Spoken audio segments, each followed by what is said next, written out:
These boys of summer have a lot to think about this fall as they near what could be their final battle of October.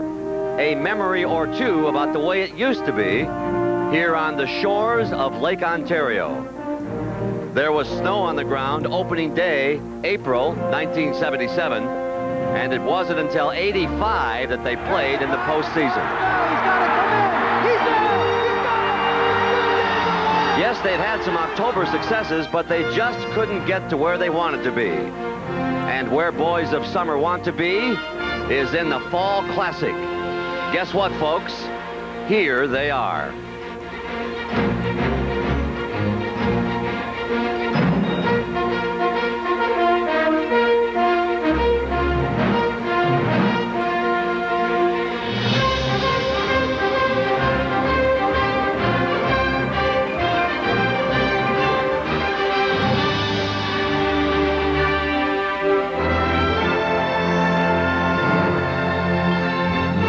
Funny how these things work out. One day everybody's doubting you. The next day you are dazzling them with confidence.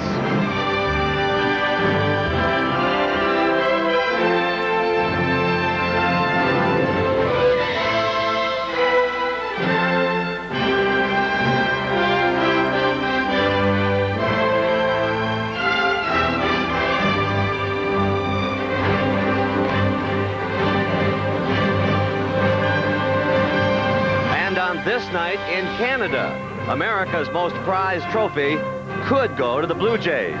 And if it does, you might hear them say, "It's about time."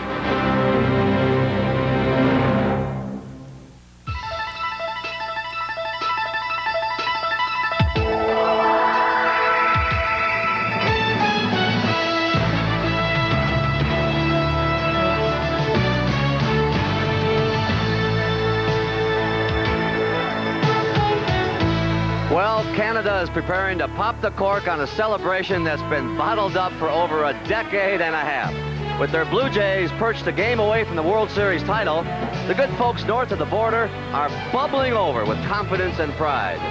Tonight they look to their baseball team for a victory that transcends a game and even a championship. But the pressure is clearly on the Braves. If they win, the series moves back to Atlanta.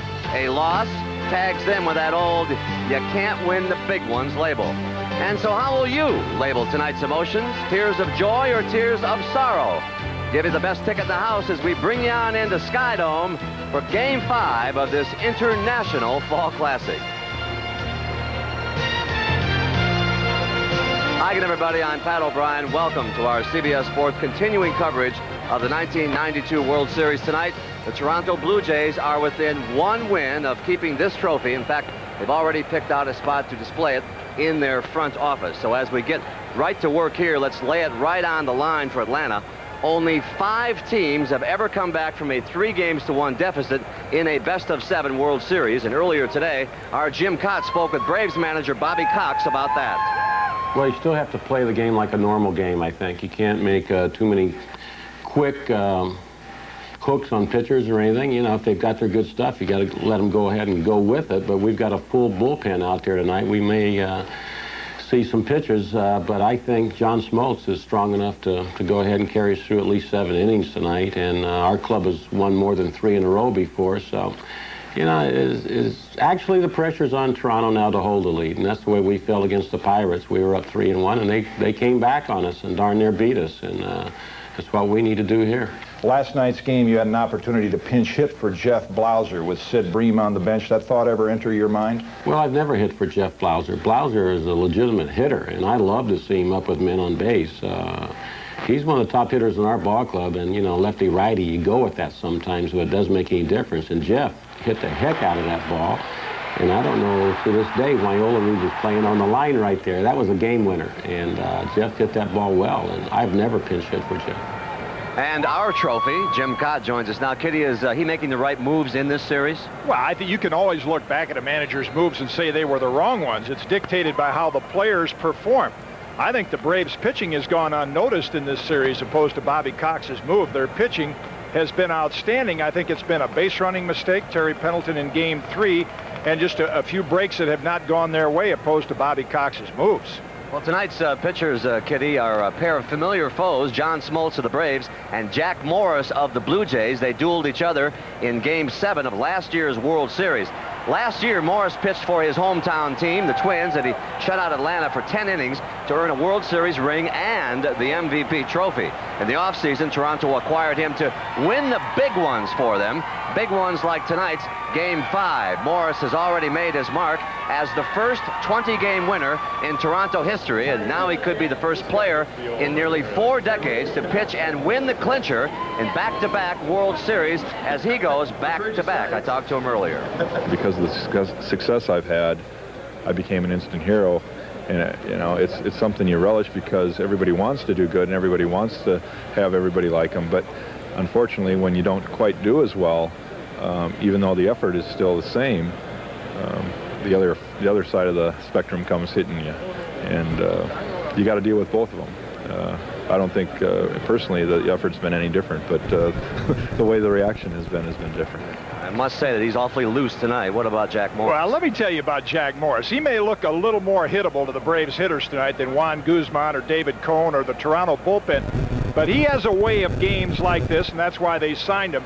Even if he gives up 3 or 4 runs early, he'll come in and say, hitters, let's see how good you are. They may come back with 5 or 6. That's what he's meant to this ball club, and that's the way he has won 20 games for this team. Nobody they'd rather have on the mound in a clinching game than Jack Morris. There's face on there. You know, if there's any pitcher the Braves want in this situation, a pressure situation, it's John Smoltz. He pitched well in Game 2, but the Braves bullpen came up short on John. Well, you're right. Last year's Game 7, John Smoltz's performance went unnoticed because he was overshadowed by Jack Morris, that 1-0 win in 10 innings. John Smoltz's postseason record is phenomenal, and like Jack Morris, Atlanta would like to have Smoltz on the line in a game like this, which is, in essence, their 7th game. I would bet they never made you carry your bags to the ballpark. We come back here, we'll discuss whether the Atlanta Braves can come back as Baseball 92 rolls on for all of North America here on CBS. CBS Sports coverage of Game 5 of the 1992 World Series is brought to you by Michelin, because so much is riding on your tires. Every home run hit in the series, Coke and Major League Baseball will give $5,000 to build and renovate youth baseball fields through the Coca-Cola Homers for America program. Welcome back, and we looked it up. Cyanocida cristata. That's the textbook way to describe those bright blue crested birds commonly called blue jays. Those of you who've been watching these flighty jays in this high-tech nest are in a festive mood tonight, and we talked about this great sense of anticipation with some of the players. We haven't had a real meeting or anything. Everybody seems to be really focused. They know what they have to do, and so we don't really need any big pep talk, but we'll talk a lot of trash before we come on the field. You're this far. Yeah, that's close. So we don't take anything for granted. Tough team over there. We're going to come at them. We don't really want to get on a plane. We're very confident. We're not as confident. We're not confident like we feel we just go out there and throw our gloves out there. But you know it's going to be a tough game because Smoltz is a tough pitcher. But the momentum's on our side. We're excited. We're pumped up. The fans are going to be pumped up. This place is going to be jumping, and we hope to get it done tonight. Joe also told me, he said, jump on my back, boys. We're going for a ride tonight. Of course, correlation has no effect on causation, but for whatever it's worth, we offer this statistic. The National League has never won a World Series game in a dome stadium. Last night's loss made it 0 for 10. This stat does not have meaning for Terry Pendleton of the Braves. He has suffered through each of those losses, and he's run out of hands on which to count them. I'm real disappointed right now because we haven't got, I haven't gotten that big ring. But my biggest focus tonight is just go out and win. We win tonight, and it sets it up for Saturday for us. So my biggest focus is tonight. I don't want to lose tonight. Believe me. Understated indeed. What about the Braves coming back tonight? Well, you think I'm crazy, right? But I think if the Braves can win Game 5 and go back to Atlanta, they're in pretty good shape because they have Steve Avery and Tom Glavine, 2 guys that could close the deal for them. They're not as bad off as you might think if they win tonight. I don't think you're crazy. Might be some Toronto fans who think you're crazy. Kitty, a sad note in baseball today. One of the immortals passed on. Red Barber, the man who called the first televised baseball game and the first televised World Series game. The old redhead was perched in the catbird seat for 33 years. He was indeed a broadcasting pioneer.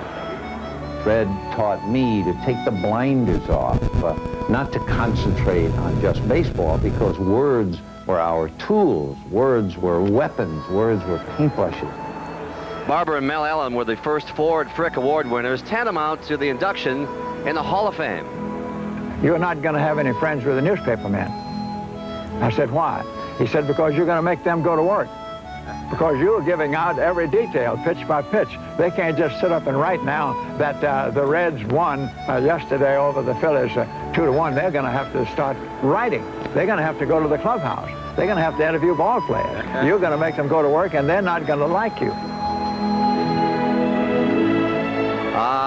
One of the great voices of baseball has fallen silent. Red Barber was 84. After the players made headlines with Game 4 last night, we decided to go read them hot off the press.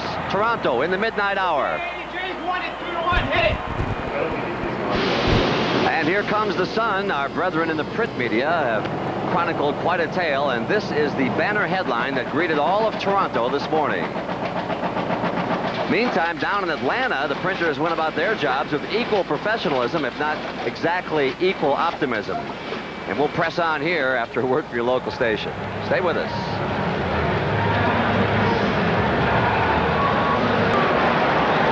Time now for Americans and Canadians to sing their national anthems and to introduce tonight's guest artist. Here is Sky Dome public address announcer Murray Eldon.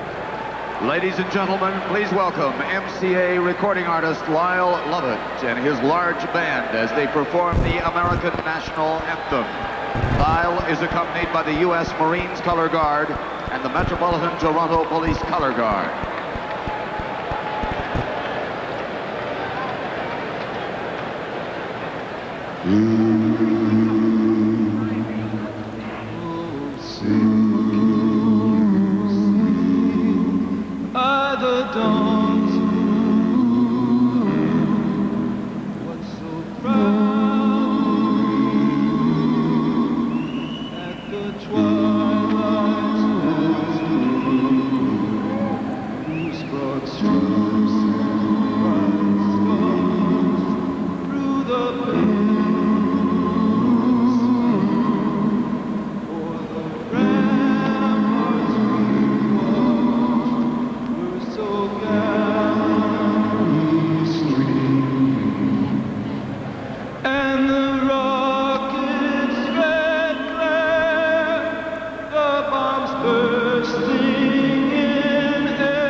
Here to sing the Canadian National Anthem is Canadian award-winning BMG recording artist Prairie Orstad.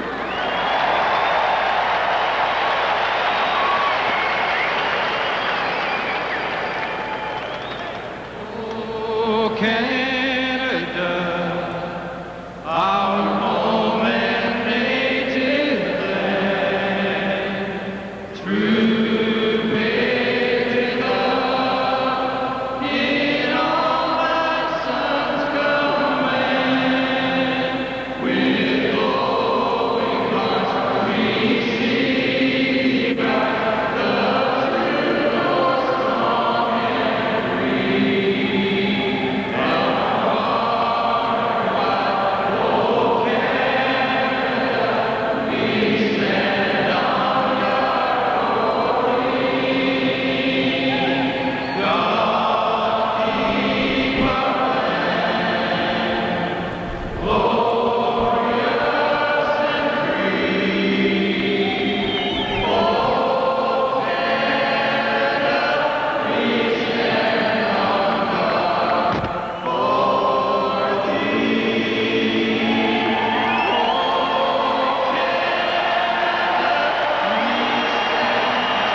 1992 World Series is coming up here on CBS.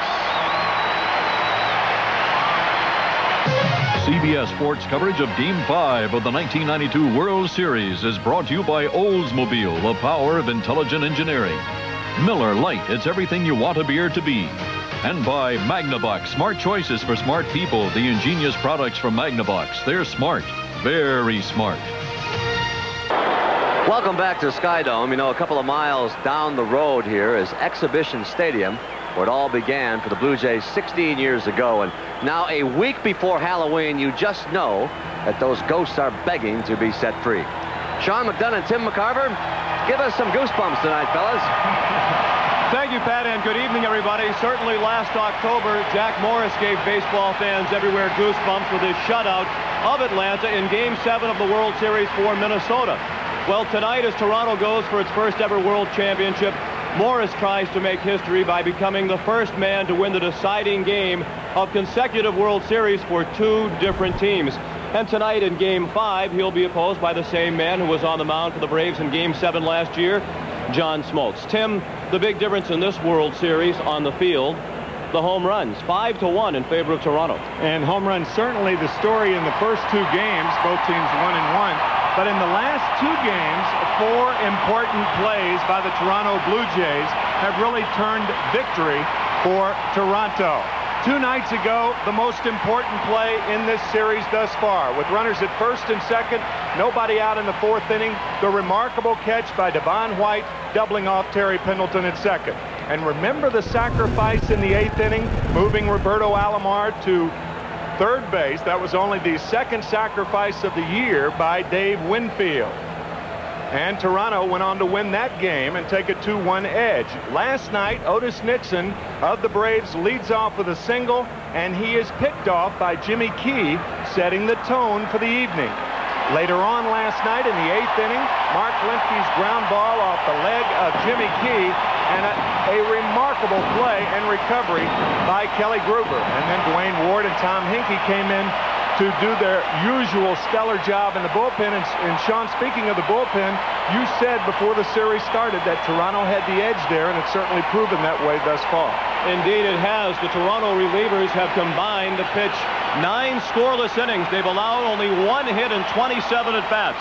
While Atlanta's bullpen has been called upon to pitch only 2 innings, they've allowed 2 game-winning hits. One man who never allowed a game-winning hit is our Jim Cobb. Yeah, not more than a couple of hundred. I'll tell you guys, this crowd is primed to celebrate. And the early innings of every game are important, but especially this one. If John Smoltz can be effective early, Atlanta gets a few runs on the board, you'll quiet this crowd down and give Atlanta a little confidence that they can go back home for 6 and 7. If they don't and the Blue Jays get off early, you may see a repeat of the way they blew out Oakland in the American League Championship Series. Sean? Thank you, Jim. The starting lineup tonight for the Atlanta Braves. Otis Nixon leads off in center field. Deion Sanders back in the lineup in left field. Terry Pendleton is the third baseman. Batting cleanup, the right fielder, David Justice. Lonnie Smith, the DH, batting 5th. Batting 6th, the first base, Sid Bream. The shortstop, Jeff Blauser, hits 7th. Batting 8th and doing the catching, Damon Berryhill. And the second baseman, Mark Lemke, bats 9th. And the defense for the Toronto Blue Jays, Candy Maldonado will be in left field. Devon White, we mentioned his remarkable play 2 nights ago. He's the center fielder. Joe Carter, the right fielder this evening. And we mentioned Kelly Gruber's fine play last night. He'll be at third. Manuel Lee at shortstop. Roberto Alomar at second base. John Olerud will be the first baseman.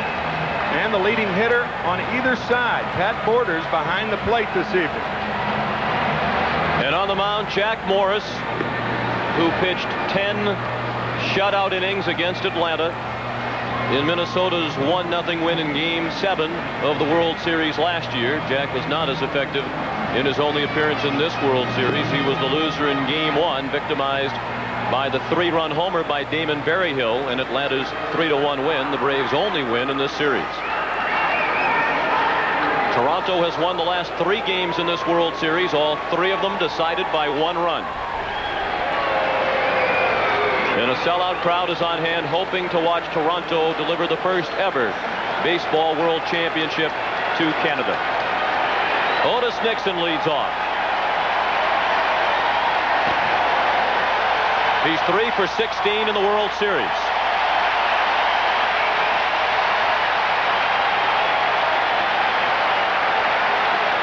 Kelly Gruber in front of the bag at third. Jack Morris with the first pitch of Game 5, slapped by Gruber at third. He was right on top of the line and still couldn't get it. A fan did, and Otis Nixon leads off with a double on the first pitch of the game. You might recall in Game 1, he singled on the first pitch of the game thrown by Jack Morris. That is only the 4th extra base hit of the series for Atlanta. The umpires working this one. Bob Davidson of the National League behind the plate. John Shulock at first base. Jerry Crawford at second. Mike Riley at third. Joe West calls the plays along the left field line, and Dan Morrison in right. Now Deion Sanders, 4 for 7 in the World Series.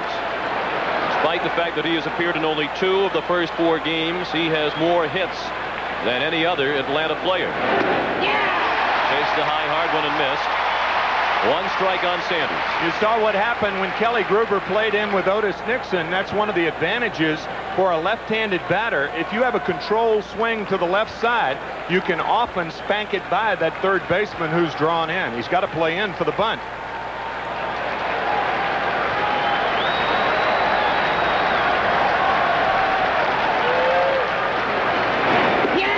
Off-speed pitch.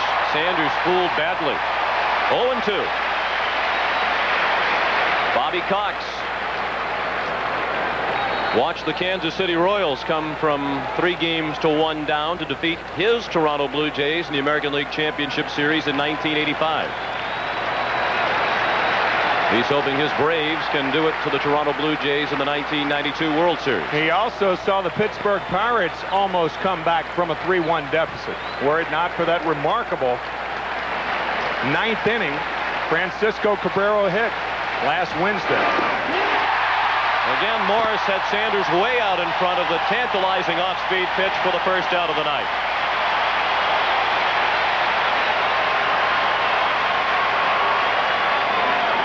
One changeup, and now the split finger that goes down. And remember, Deion Sanders did not face Jack Morris in Game 1. He was not a starter. Ant was. So it's all new to Deion Sanders as he fails to move Otis Nixon. Terry Pendleton, the batter.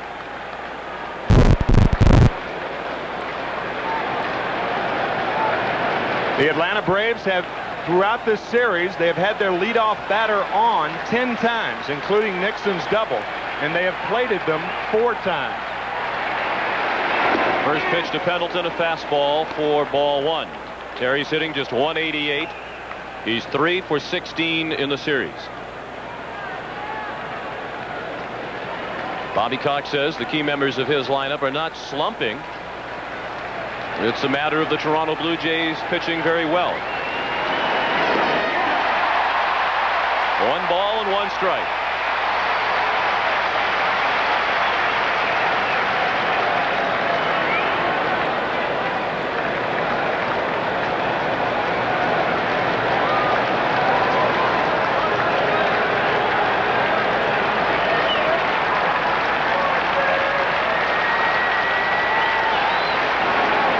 Takes off for third, and he'll steal third as the pitch was in the dirt.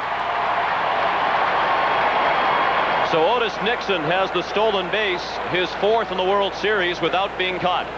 With 1 strike on Terry Pendleton, he had planned on taking this pitch all the way, even though Otis Nixon was going to third base. He saw the jump that Nixon had, and he was willing to take a strike to get 2 strikes on him to get Nixon to third base. Stolen base number 4 for Nixon during this series. And the 12th for the Atlanta Braves. Pat Borders has only thrown out 1 base stealer. He was stunned a bit by that ball in the dirt. The infield is in for Toronto. With a runner at third and 1 out in the top of the first. No score in the ball game. The 2-1 to Pendleton is fouled straight back.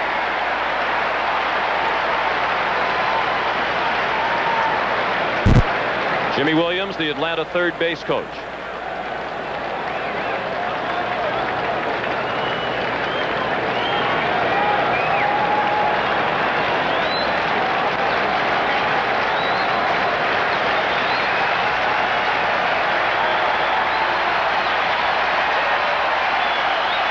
2-2 pitch. Late swing and a foul ball off to the left. With the infield in and a runner at third and less than 2 outs, the third base coach will tell the runner, make the ball go through.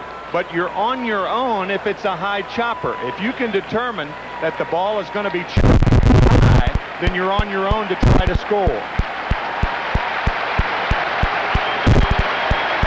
Another 2-2 to Pendleton. High and away. You saw David Justice on deck.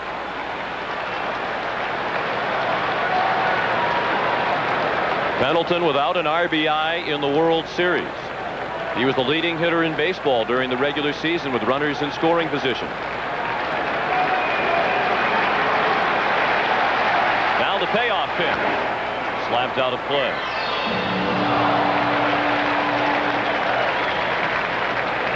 Certainly the Toronto Blue Jays have pitched very well as a staff in this series, but Jim Leyland made the point in the playoffs about the need for big players to rise to the occasion in big games, and certainly in this series, batters 3, 4, and 5 in the Atlanta lineup have not, including Pendleton. As a matter of fact, the 3, 4, and 5 batters for Atlanta have no extra base hits in this World Series. No series has ever had the combination 3, 4, and 5 hitters without an extra base hit. Not in 89 World Series. Another payoff pitch. Bounced down the line, fair ball, and the Braves take a 1-0 lead. Pendleton on his way to second, and he is there safely with the second double of the inning. And that erases that little note, doesn't it?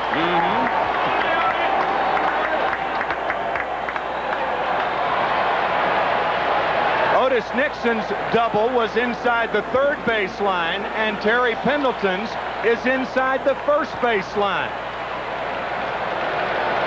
Atlanta takes the lead early. First RBI in the World Series for Pendleton. And the first extra base hit from an Atlanta number 3, 4, or 5 hitter. Another man in scoring position, still only 1 out. The infield shift on for David Justice, who took ball 1 outside. The shortstop Manuel Lee pulled over to the right side of the infield. Justice 2 for 12 in the series.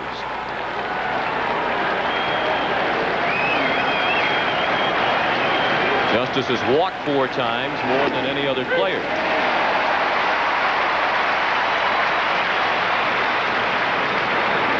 Look at the earned run average of Jack Morris in the first inning. So Jack has a tough time getting on track, and that has proven to be the case here in the first, with Pendleton at second and 1 out.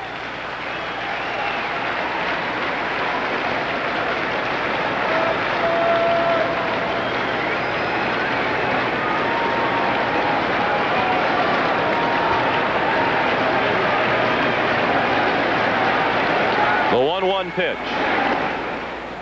Missed low as again Morris changed speeds. 2 balls and a strike. Cito Gaston was remarkably relaxed before the game as we visited with him in his office. You can afford to be relaxed when you're up 3 games to 1. Have a little cushion. It was Gene Tennis alongside one of the Toronto coaches. Foul tipped in and out of the mid of borders. 2 balls and 2 strikes on Justice.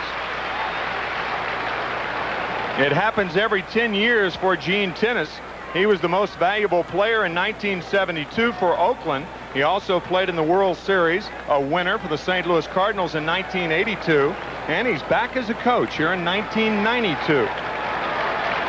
1972, Johnny Bench said the Cincinnati Reds didn't even have a scouting report for Gene Tennis. He was such an obscure player, but he was forced into action and hit home runs in his first 2 at-bats, the only player in World Series history to do that. Jack Morris trying to make World Series history himself tonight. The Braves lead 1-0. We're in the top of the first, and Justice strikes out on the fastball. Second strikeout in the inning for Jack Morris.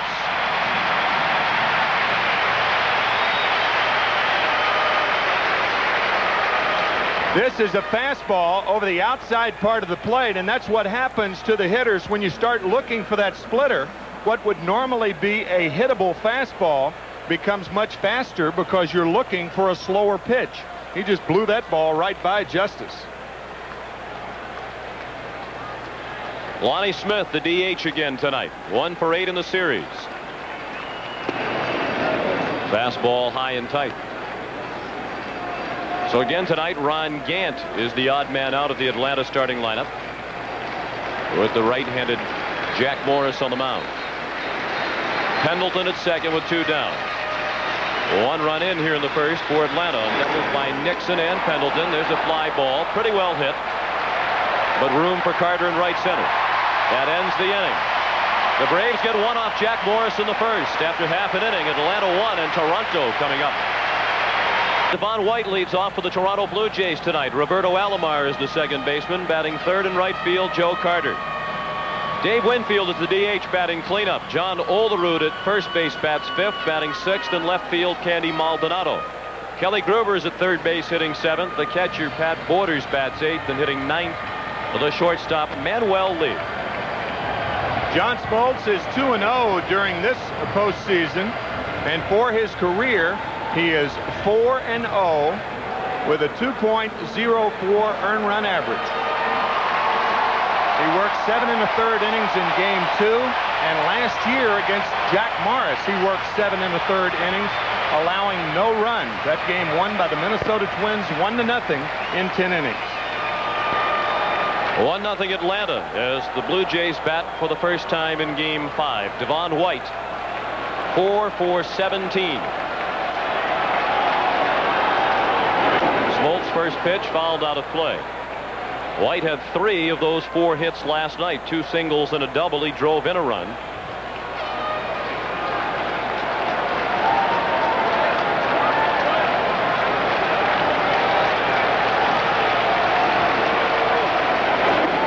Off-speed pitch this time. Smoltz missed low, 1-1.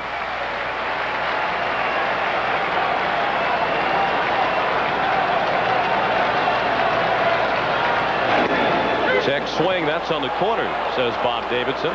White did not agree. I think what you said at the outset was right on the money. The key play of this series to date, the catch by Devon White off David Justice in Game 3.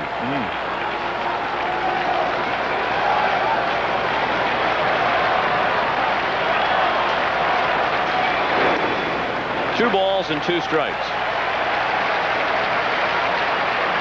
Smoltz with a perfect 4-0 record in postseason action.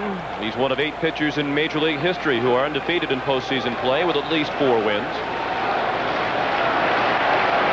Lefty Gomez with the best record along those lines at 6-0.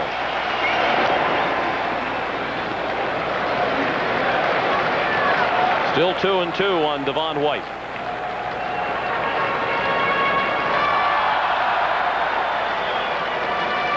Smoltz just 25 years old. He's from Detroit.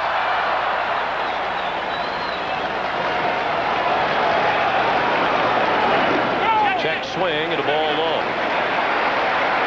That's one of the remarkable things about this Atlanta pitching staff. Steve Avery, 22. Tommy Glavine, 26. Pete Smith, 26. John Smoltz, 25. They're not only good, they're going to be good for a long time. Payoff pitch to the leadoff hitter. He blew him away with the fastball. John Smoltz, who was the National League leader in strikeouts in the regular season, strikes out the first Toronto batter of the night. He had 215 during the regular National League season, and you can see how he generates that power with the lower part of his body. All fastball power pitchers obviously have good arms, but they also have strong lower parts of their bodies. Alomar chopped the first pitch to short. Blauser threw him out. 2 down. The defense for the Atlanta Braves, Deion Sanders in left field. There's Dion. Otis Nixon will be in center. David Justice in right field. Terry Pendleton has won 3 Gold Gloves. He's at third. Jeff Blauser at shortstop. Mark Lemke, the second baseman. Sid Bream strong at first defensively. And Damon Berryhill behind the plate. And at the plate, Joe Carter with 2 down, the bases empty in the bottom of the first. The Braves lead 1-0.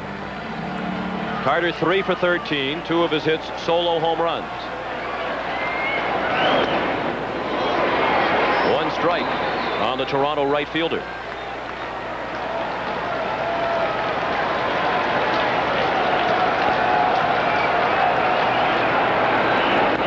One of the things that impresses you about Atlanta's young pitching staff as well is their athleticism. Glavine, an outstanding hockey player, an excellent fielder. Smoltz was an all-state basketball player in high school at Waverly High in Lansing, Michigan. He's a 4 handicap golfer. There's Glavine. Pitched well in defeat last night. Carter pops it foul and out of play. Still 0-2. Steve Avery combined his skills offensively and as a pitcher in high school. A fine hitter. Pete Smith, a good athlete.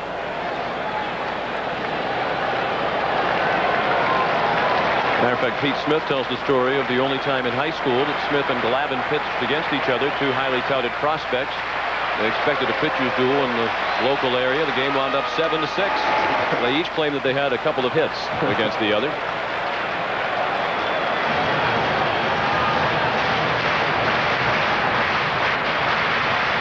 A 500 hitter lifetime against Smoltz is Joe Carter.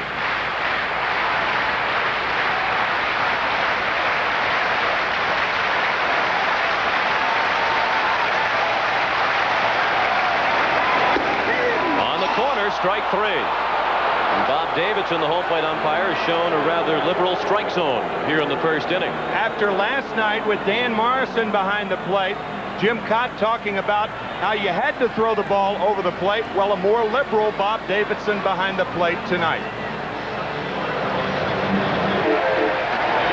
Atlanta batting in the second. With a 1-0 lead, a late swing for strike 1 by Sid Bream. Bream back in the lineup tonight and 3 for 8 in the series. He'll be followed by Jeff Blauser and Damon Berryhill.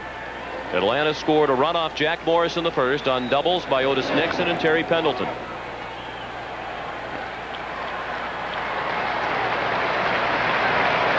Oh, 0-2 on Sid Bream.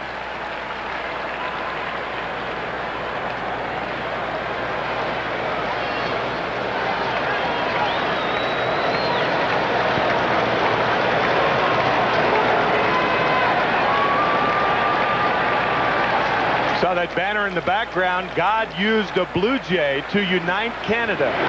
Possible.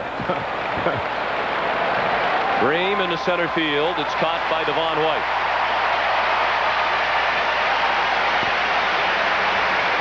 Oh, that is a great banner right there. We've seen a lot of them both here at the Sky Dome and also in Atlanta. All 10 provinces and 2 territories are watching in tonight. You can bet on that. Jeff Blauser, the batter.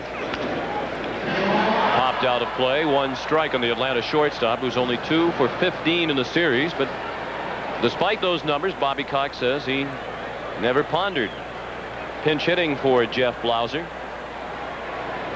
In the 8th inning of last night's ball game, when he grounded out for the final out of the inning, with 2 men in scoring position and with the Braves trailing 2-1. He says, I've never hit for Jeff Blauser. One of the interesting things about that at bat, he grounded out to John Olerud. Bobby Cox was saying, what was Olerud doing on the line? Cito Gaston saying because Olerud is a left-handed thrower and the glove is toward the hole, he favors the line. And there's John Olerud. By the way, that was the first time that Jeff Blauser grounded out in 3 months to first base. 3 months. So he does not hit a lot of balls on the ground to the right side. 2-2 on Blauser. Damon Berryhill on deck. 1 out in the top of the second. 1-0 Atlanta.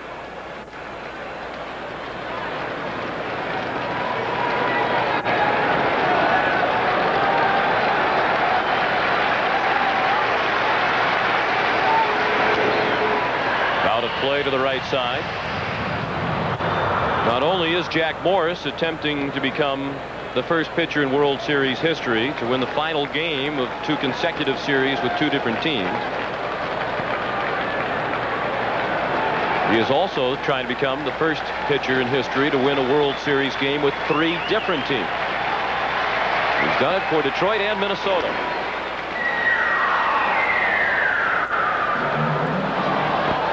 Allie Reynolds, the last to win 2 consecutive clinchers. He did it in 1952 and 1953 for the Yankees. Lefty Gomez, you mentioned him earlier, 6-0 in World Series play. He did it for the Yankees in 36 and 7, and Art Neff in 21 and 22.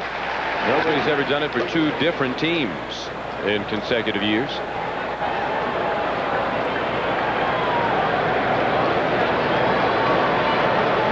Morris won 21 games for Toronto in the regular season. And he won the MVP honors last year in the World Series with the Twins.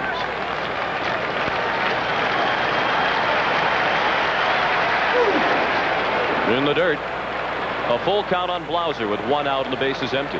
Catfish Hunter won the clincher for 2 different teams, but not in consecutive years. He did it for the Athletics in 1972 and then for the New York Yankees in 1978.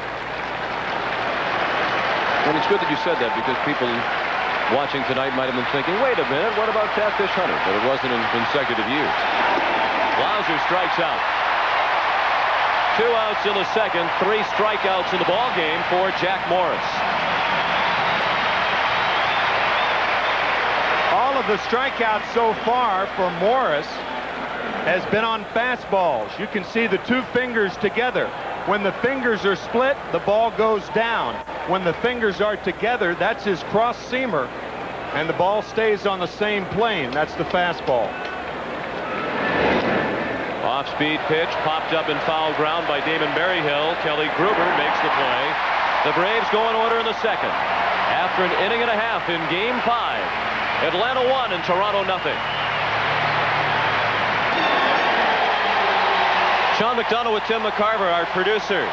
Bob Dekas, our director. Bob Fishman, delighted to have you with us from the Sky Dome in Toronto, Game 5 of the World Series. Led by Atlanta at the moment, 1-0 as Dave Winfield steps in to begin the bottom of the second. John Smoltz worked a 1-2-3 first while striking out 2. Winfield takes a fastball for a strike. He's 3 for 13 in the series. He's still looking for his first ever World Series extra base hit.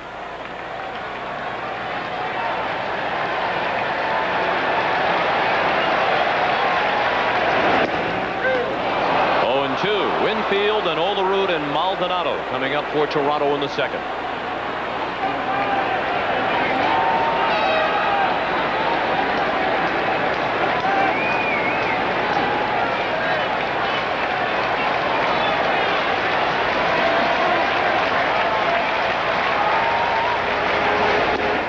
Check swing at a breaking ball. They appealed down to first, no swing. Nobody in the major leagues has more plate coverage than Dave Winfield. That's why he stands way back in the box, way away from the plate. At 6'6" with long arms, he can go out and handle that outside pitch, even though he is a long way from the plate.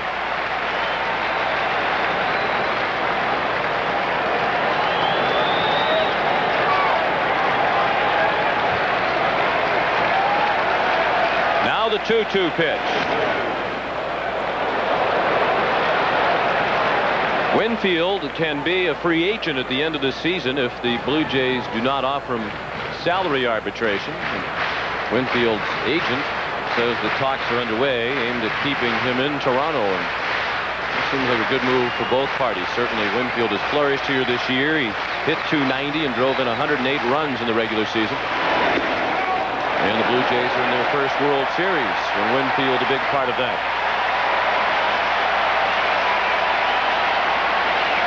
The full count now as Smoltz works to Winfield.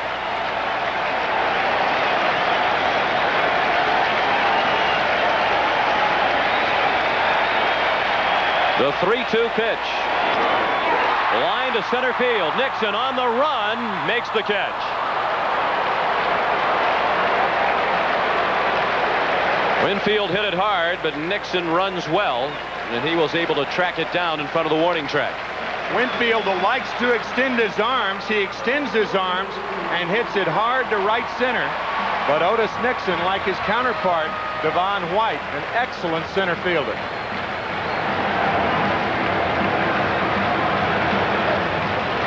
Now John Olerud. Fastball missed for ball one. Olerud 2 for 10 in the series.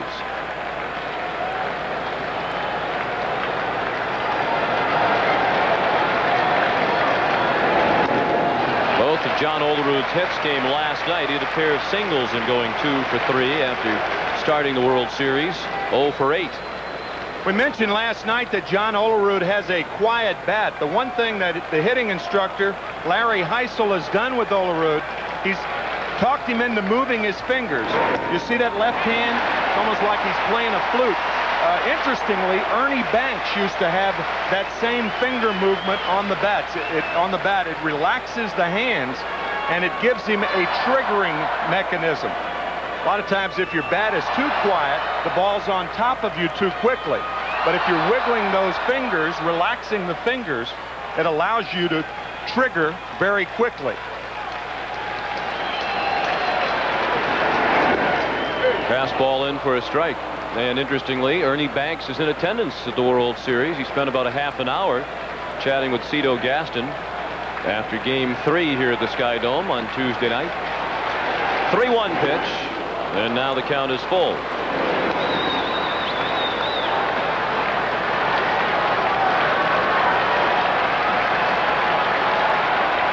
.95 miles per hour, the last fastball from Smoltz. Now is 3-2. Soft line drive, and that drops in center field. So the Blue Jays have their first hit of the night, and John Olerud has his third consecutive hit dating back to last night. In Game 3, with Jeff Reardon on the mound, the count no balls and 2 strikes to Candy Maldonado, and the base is loaded. And a drive over the head of Otis Nixon wins it for Toronto. And they go up 2-1, and they win last night. And they need one more victory to win their first World Championship ever. That hit, the only hit in this series for Maldonado. He's 1 for 11. Tying run at first for Toronto with 1 out in the bottom of the second. The Braves lead 1-0. Smoltz misses low and away. Olerud is not a very good runner at first, and Bream is playing a little bit behind him.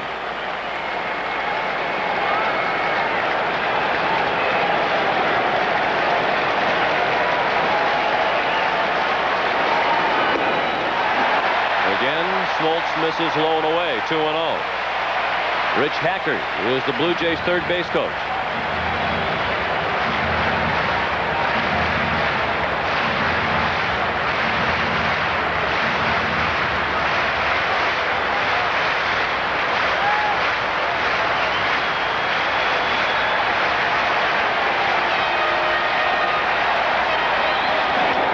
Late swing and a foul ball out of play to the right. When you hit a 2-0 pitch the other way, that means you do have a tendency to hit the ball the other way. And sure enough, Maldonado is not strictly a pull hitter. You can see that his hits are distributed rather fairly the other way also.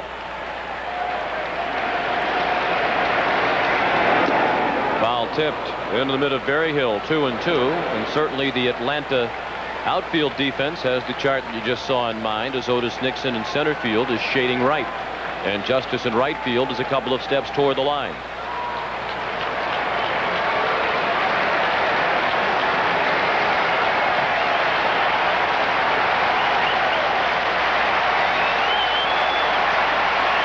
The 2-2 from Smoltz. Fastball, and Maldonado laid off it. Smoltz has faced 3 batters here in the second and has gone to a full count with all 3 of them. Well, you have a strikeout pitcher in John Smoltz, a strikeout hitter in Maldonado, a slow runner at first. I don't think he'll send him here. Olerud does not run, and Maldonado takes ball 4. The first walk issued by Smoltz.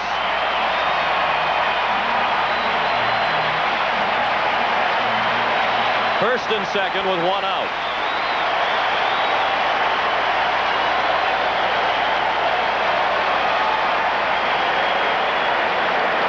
Kelly Gruber, the batter. He's 1 for 11. His one hit, the big home run in Game 3 off Steve Avery. And he was one of the heroes last night in Game 4. He walked leading off the 7th and scored the run that proved to be the difference in the ballgame. Suffered that cut that you saw on his chin while scoring the winning run, sliding head first into home. He was dazed for a while. He didn't remember the play made in the field the next inning when the ball hit by Lemke. He checked his swing. No swing, says American League umpire John Shulock down at first.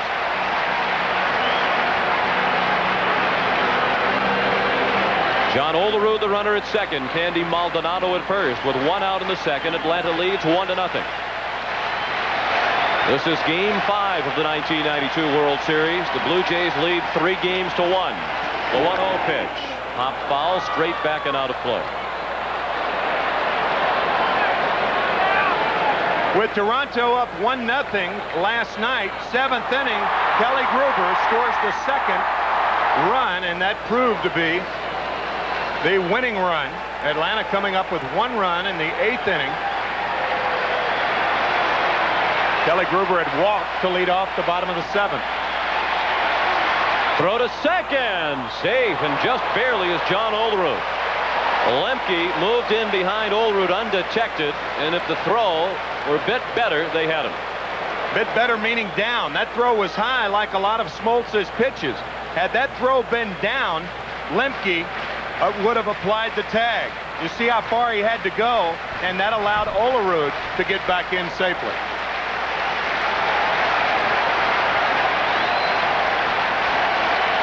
The 1-1 to Gruber. Breaking ball for strike 2.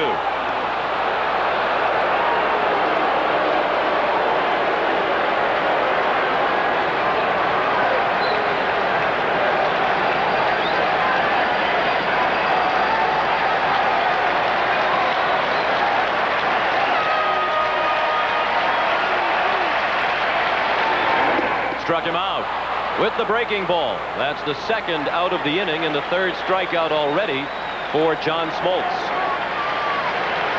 He started Gruber off with a slider, and he finishes him off with the slider.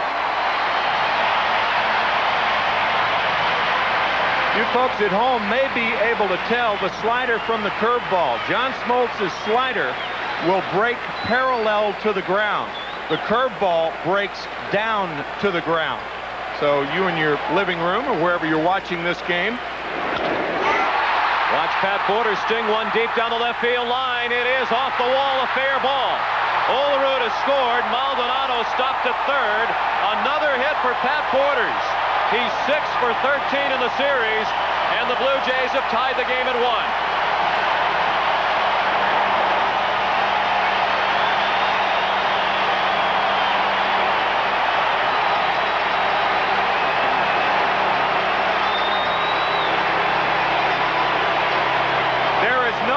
Hit this pitch unless you're looking for it. You see how far John Smoltz missed with that fastball. Berryhill setting up outside, and the pitch was inside. A 1-1 ball game that hits even at 2 apiece. The RBI, the second of the World Series for Borders. He has to be a leading candidate for MVP honors in this World Series, should Toronto go on and win it. Manuel Lee took a strike. He's up with 2 outs and runners at second and third. He's just 1 for 12 in the World Series.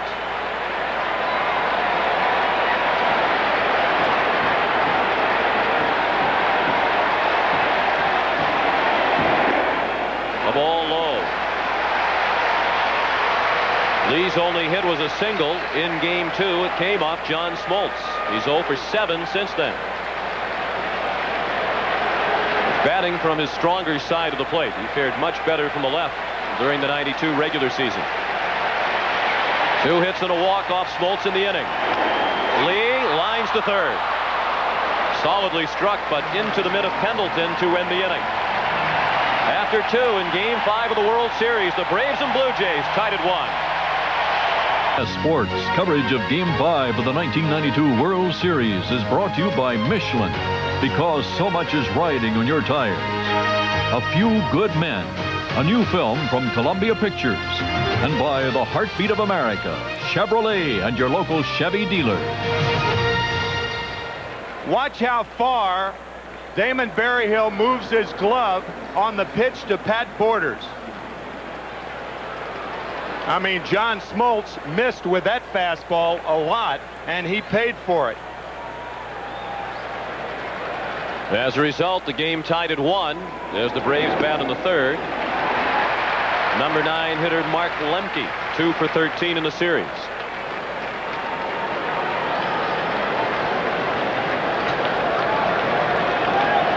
Lemke drove in a run last night with the ground out. Ball hit off the leg of Jimmy Key that was fielded by Gruber. A play that Kelly Gruber doesn't remember.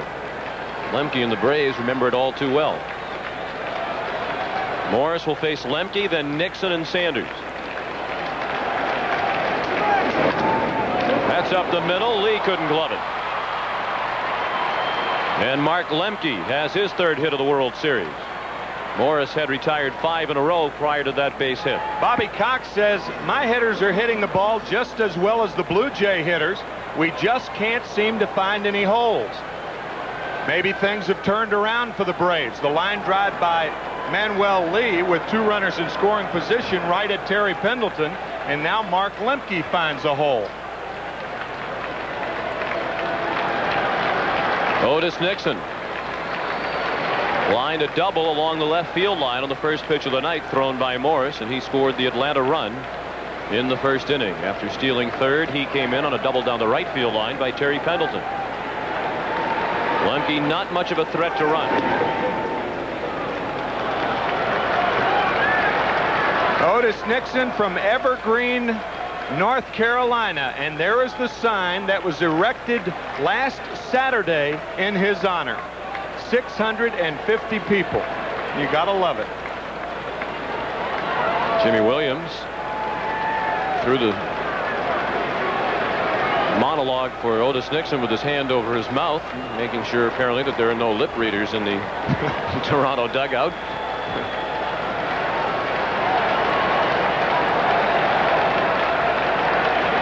One and 0 the count.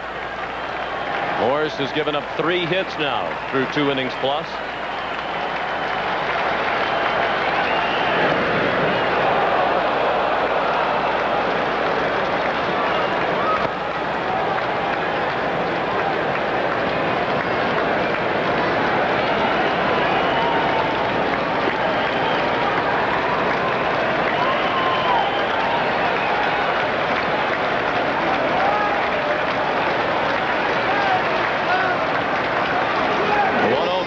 Nixon popped up a bunt. It's on the screen.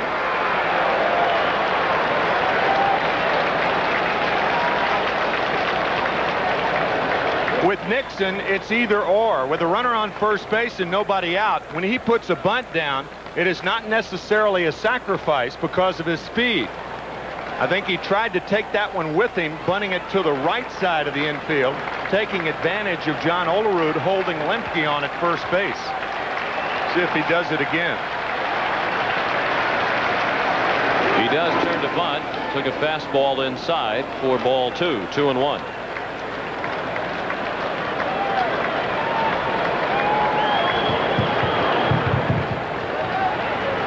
Jimmy Williams, rumored to be a candidate for the managing jobs of both expansion teams, Florida and Colorado. Although published reports yesterday indicated that Rene Latchman, a coach with the Oakland Athletics, would become the first manager of the Florida Marlins.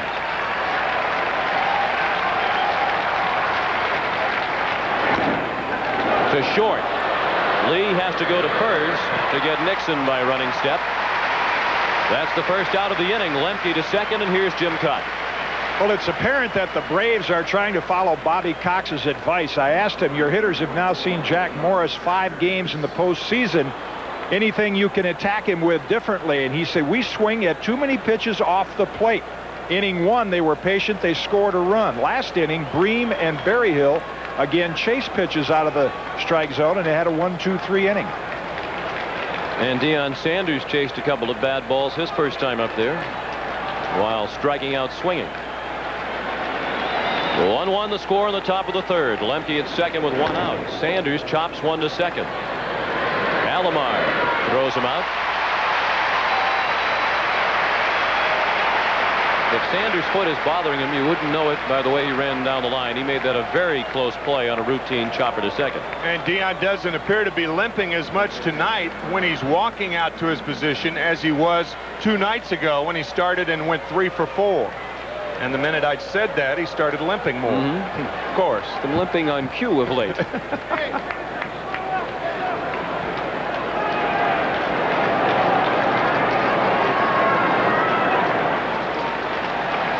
Two down, a runner at third.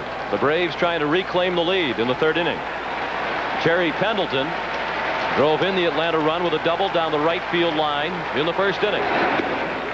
Off speed and high, 1-0 on the Atlanta third baseman.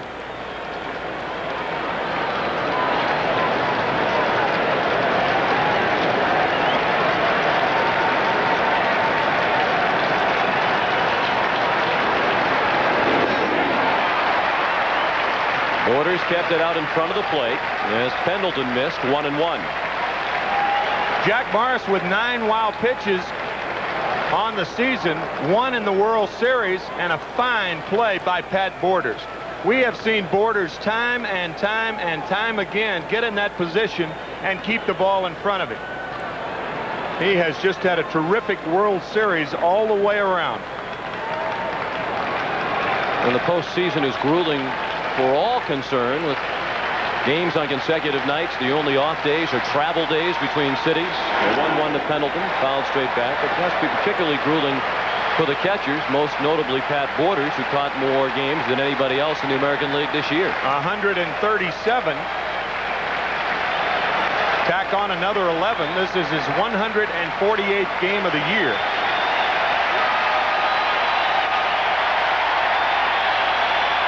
Crowd hoping for the strikeout. Pendleton just did get a piece of it to stay alive at 1-2.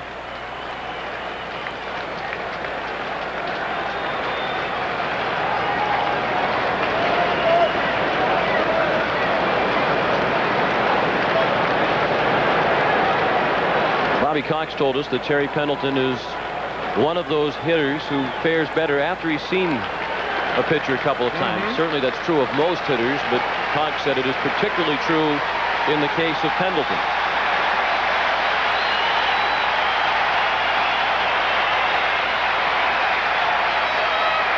Lemke at third and 2 down. 1-1 the score in the third. Another 1-2 pitch. He struck him out. Pendleton got a piece of it. Borders able to squeeze it for the final out of the inning. We'll return to Skydome after this word from your local station. The Toronto Blue Jays with a win tonight will wrap up the 1992 World Championship of Baseball. 1-1 the score in the third. Devon White fouled the first pitch away. Pretty good room service. I'd like a baseball game tonight, please. They have one.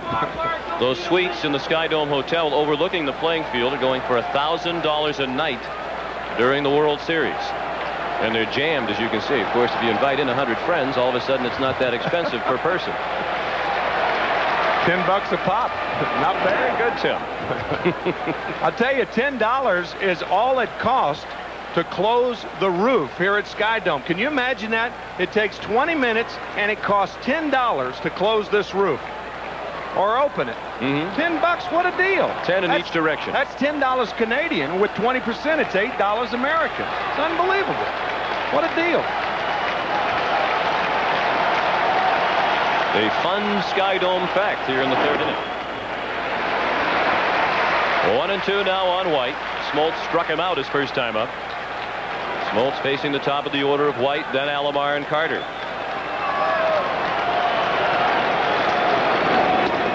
Check swing at the ball high. 2-2.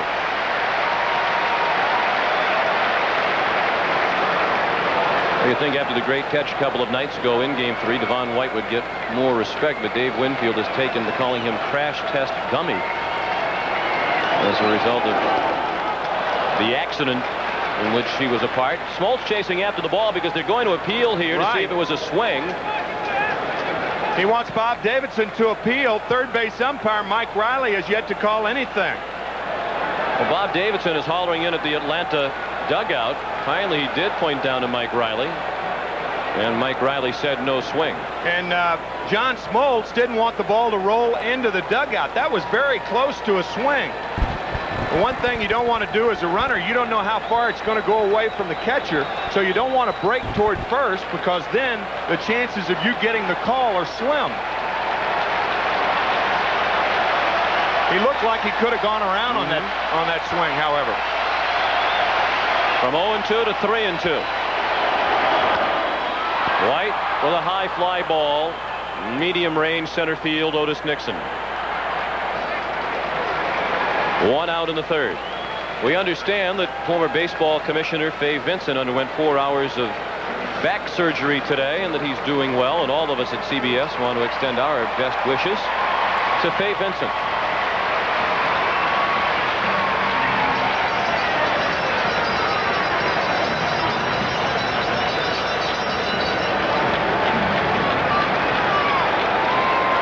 Smoltz looking in at Roberto Alomar. Robbie bounced to short his first time up. 1-1 the score in the bottom of the third. 1 out and the bases clear.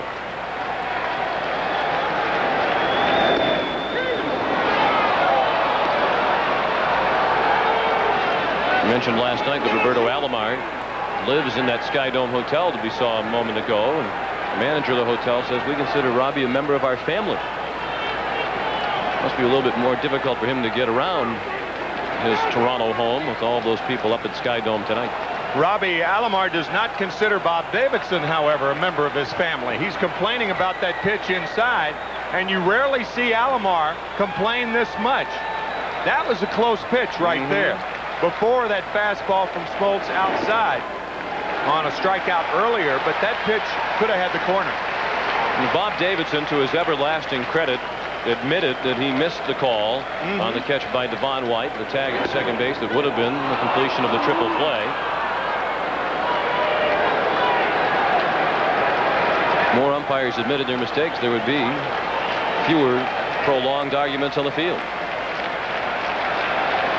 They don't make many, that's for sure. And the count is full now.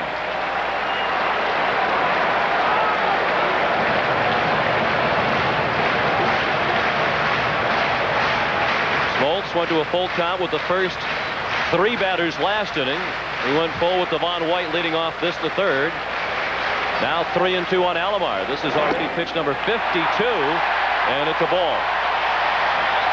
Smoltz has walked 2. The Blue Jays with a man aboard with 1 out in the third. Once again, we check in with Jim Cott. Well, you mentioned the 3-2 count, Sean, and the 3 days rest philosophy that everyone talks about, whether pitchers could hold up under it.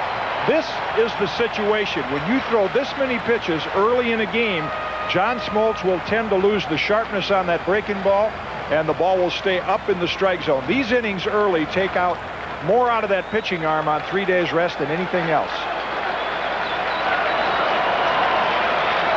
We've seen evidence of that already. Smoltz labored through the second. 2 full counts with 2 batters here in the third. A man aboard with 1 out for Carter, who was called out on strikes his first time up.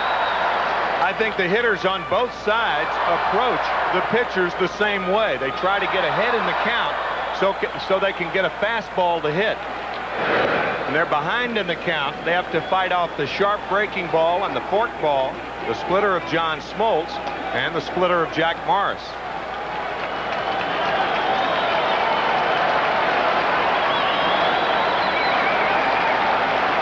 Alomar stole 49 bases during the regular season. He'll retreat to first as the fly ball to right is handled by Justice. 2 away.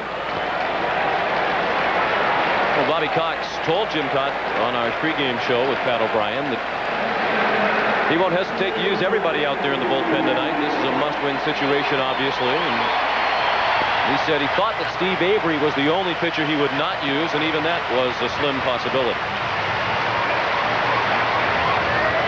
Certainly wouldn't expect to see Tom Glavine out there as well. No, his start last night. Tom Avery, if the Braves win tonight, Tom Avery, or I beg your pardon, Steve Avery. Tom Avery, a relative of Bill Wakefield.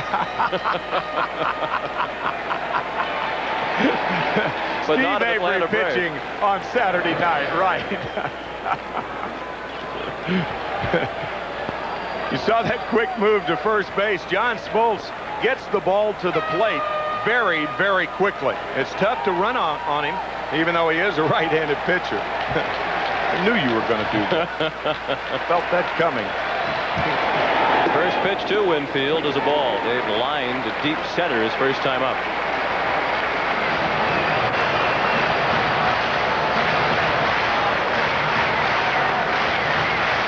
Alomar, a perfect 9 for 9 in the postseason. 7 for 7 in postseason play this year, including 2 for 2 in the 1992 World Series. And he is approaching the record of Ron Gant. Of course, Gant's record is still intact. He's a perfect 11 for 11, but not in the lineup tonight. 1-1 the score with 2 down in the bottom of the third. You can see that pattern that Smoltz has. Quick throws to first base, quick throws home. He is very, very difficult to read. Only 11 stolen bases this year in 18 tries against him.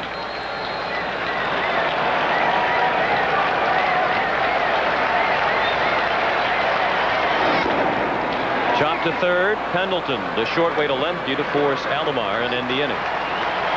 We've played 3 in Game 5 of the World Series. The Braves and Blue Jays tied at 1.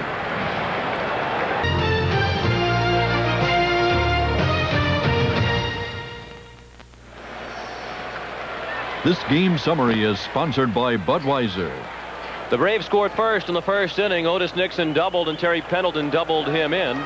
The Toronto run in the second inning. John Olerud a single, Candy Maldonado a walk, and Pat Borders the double that knocked in Olerud. So it's 1-1 as we go to the fourth. And David Justice looked at ball 1. He struck out swinging back in the first. He'll be followed by Lonnie Smith and Sid Bream. I'll tell you, if the Braves can hang on long enough, David Justice is going to get his hits. He has been swinging the bat very well, just missing a lot of pitches. The shift on again. 3 infielders on the right. That's deep to right. No shift will take care of that one. Nearly into the second deck for David Justice. His first home run of the World Series. And Atlanta is back on top 2-1.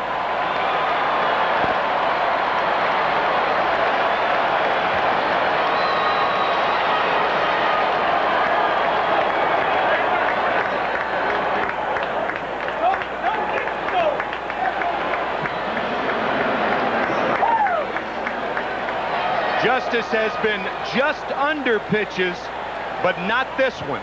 This ball is crushed to give the Braves the lead. It looked like a high fork ball right around the letters. Not for long. Oh, boy. That ball was smoked. Off the facing of the second deck and right. Lonnie Smith got under that one. Alomar out in the shallow right. Carter calls him off. 1 out.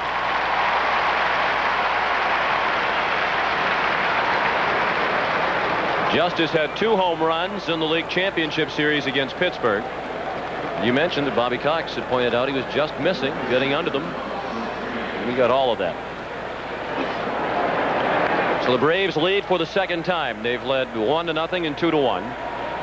And with 1 out and the bases empty in the fourth, Sid Bream stands in. He was out on the fly ball to center, leading off the second.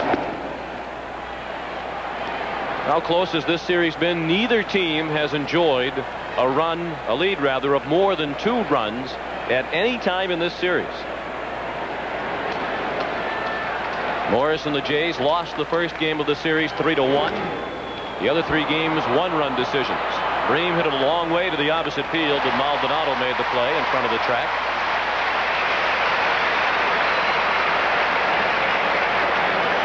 The two pitches to David Justice. The first pitch, a splitter low. And the second pitch gives the Braves the lead.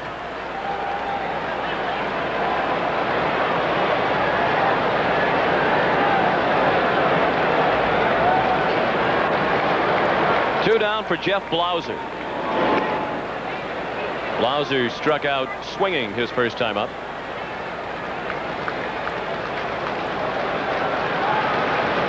This is, by the way, only the second time in the last 75 years that a World Series has lasted 4 full games plus without either team ever having a lead of more than 2 runs.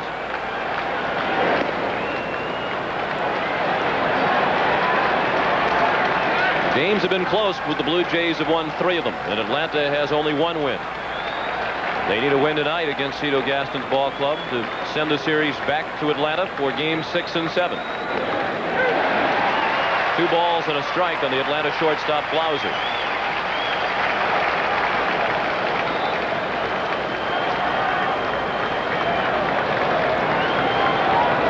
The Justice homer, only the second for Atlanta in the World Series.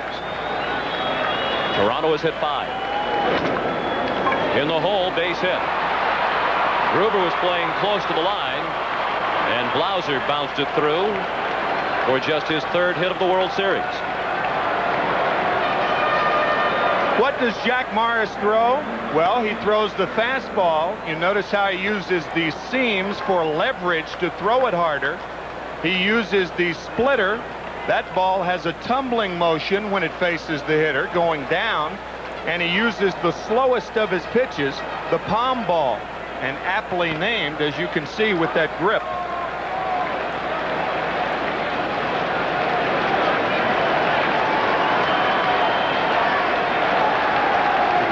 Blauser takes off on the first pitch to Berryhill. Borders throw, got it.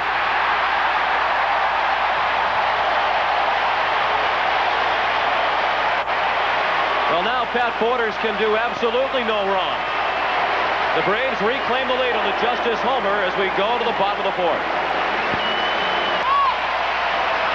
Atlanta leads 2-1 thanks to the home run by David Justice in the top of the 4th. John Olerud sends the first pitch of the bottom of the 4th back to the screen. That's a Blue Jay right there. I would say she's definitely cheering for the Blue Jays.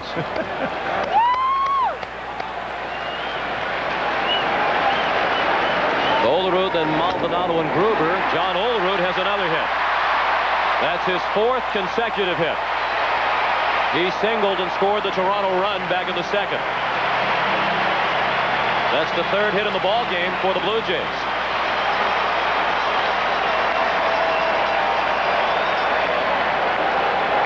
You can see John Smoltz angrily throwing the ball down. This splitter just hangs up in the strike zone. John Olerud, who has scored the only run for the Blue Jays, opens the 4th with his 2nd hit. Candy Maldonado walked his first time up. That moved Olerud to 2nd. Olerud scored on a double by Borders. 1-0 on Maldonado.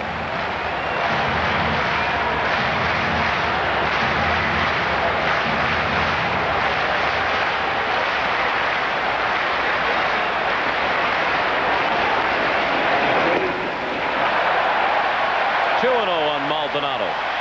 See, Smoltz is starting to fall behind in the count. In game 1, he was throwing first pitch strikes, or his first start. That was game 2. First pitch strikes, and tonight he is falling behind in the count. And as Jim Cott suggested, it could be because of his pitch count. Down the right field line, slicing toward the pole. It is a foul ball.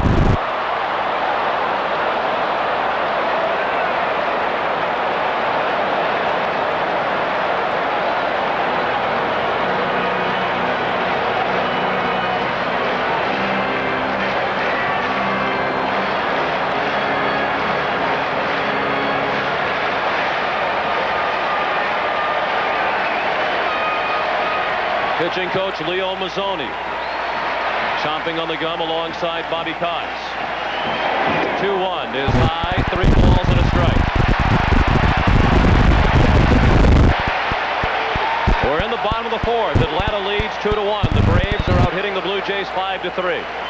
Maldonado at the plate with a count of 3 balls and a strike, and John Olerud is the runner at first. Again, Bream plays a little bit behind him. Kelly Gruber is on deck. The 3-1 pitch. Fouled out of play, first base side. That was pitch number 63 of the night for John Smoltz. The last time Olerud was on at first base, it was a 3-2 count on Maldonado. Cito Gaston elected not to send Olerud. We'll see if that is in effect now also. With the count 3-2, Bream moved in a bit tighter, and Maldonado walks again.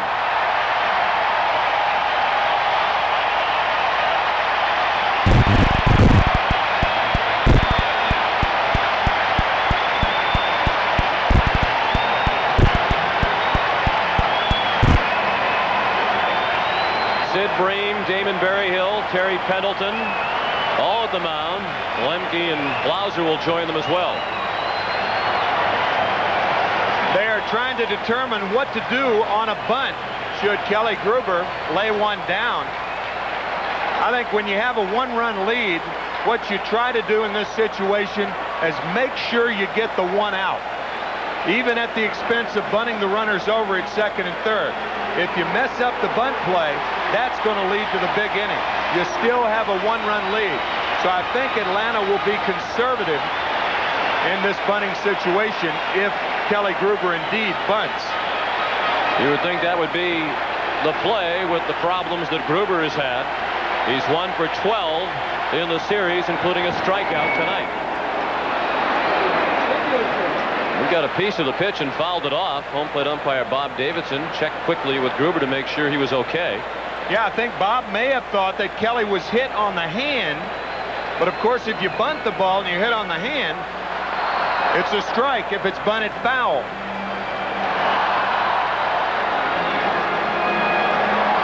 Came very close to hitting the right hand of Kelly Gruber. Gruber only sacrificed once during the regular season.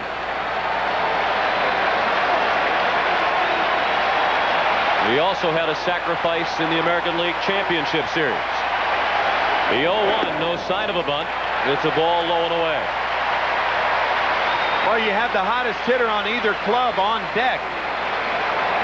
But if the bunt were successful and you're Bobby Cox, would you walk Borders to get to Manny Lee, who hit the ball hard the last time up? I think the answer to that question is yes. I don't know. I'm not too sure.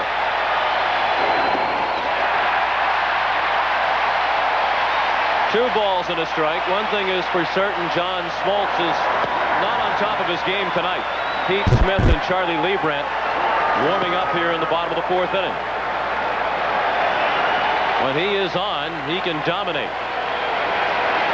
But after 1, 2, 3 first inning, Smoltz has labored since. 2 men on, nobody out. The 2-1 pitch is popped up. Berryhill back to the screen. Without a play. Our cameraman had a play, as you might have heard. There's George, our cameraman, who takes all those terrific shots. He got a ball out of that. All right, George. All right. World Series ball. Now, George, be honest, did you catch it? No. Picked it up off the ground. Sure he did. He was ducking like I'd be if I were in that position. Believe us, we know. Yes, sir. Now the 2-2 pitch. Breaking ball hit high in the air and deep to left field. Sanders on the warning track makes the catch.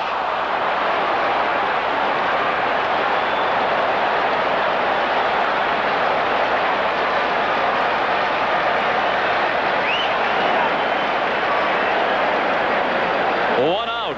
And some anxious moments for John Smoltz and Braves fans everywhere. He hangs the slider right up in Gruber's wheelhouse. And Deion Sanders makes the catch 1 foot from the wall. And Leo Mazzoni, the pitching coach of the Braves, is out there to talk to John. I don't think you talk too much about mechanics during a ball game. But what Leo may be reminding John is to try to stay ahead. Remember, first pitch strikes, the most important pitch in any sequence. You get a hitter in the hole, then your pitch becomes less predictable. The Braves lead 2-1. Toronto with runners at first and second and one out. In the fourth inning for Pat Borders, who drove in the Blue Jay run in the second with a double off the wall and left. It was his 6th hit in the 1992 World Series. He has now hit safely in all 11 of his games in the postseason this year, and in 13 straight postseason games dating back to last year.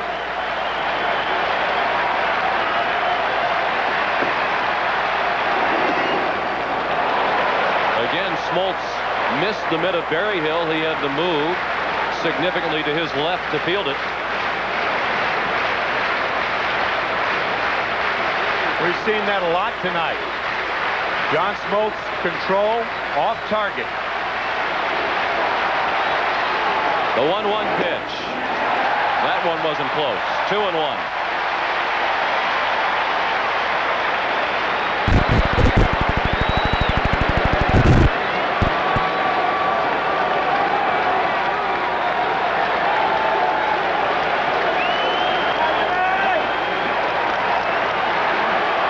View from the Sky Deck. That's the 500 level here at Sky Dome. Borders off the end of the bat and foul. 2-2.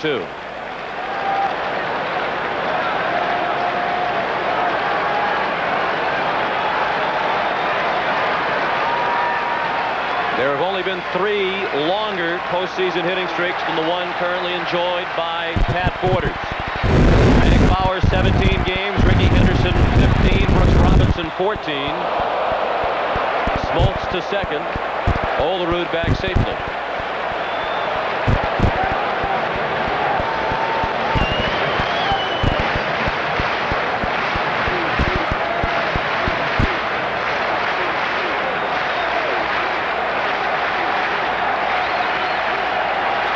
The 2-2 pitch. Through the middle, base hit. Olerud does not run very well. He's being waved in. Nixon's throw offline. 2-2 the score.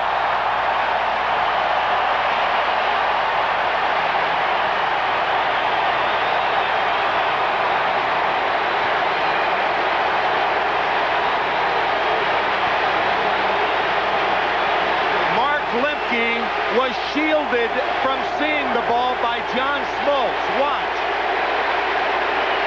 See, you don't see Lemke. Now you see him, and it's too late. Lemke can't pick the ball up. He breaks too late. Otherwise, that's a double play. You see the step to the left? He never picked the ball up. And the Blue Jays tie it. And Pat Borders takes another step toward possible MVP honors in the 1992 World Series. He's 2 for 2 tonight with an RBI double in the second, an RBI single here in the fourth. Borders now 7 for 14 in the World Series, coming off a league championship series in which he hit .318. The go-ahead run is at second. Borders at first. Maldonado the runner at second for the number 9 hitter, Manuel Lee, who lines sharply to the third baseman his first time up. 1-0 on Lee. It's interesting that Mark Lemke was holding Olerud on there and in ideal position to make that play had he seen the ball. But because the ball went through the legs of Smoltz, Lemke didn't get a good jump. Chop to third. Pendleton steps on the bag for 1 to first. Not in time. Bream had to come off the bag to field it. Lee aboard with 2 outs on the fielder's choice. This ball is not hit hard enough for Terry Pendleton to get 2, even though Terry tries. He barely stepped on third base. He almost missed the bag. When he went to the bag, he barely touched it with the outside of his right foot.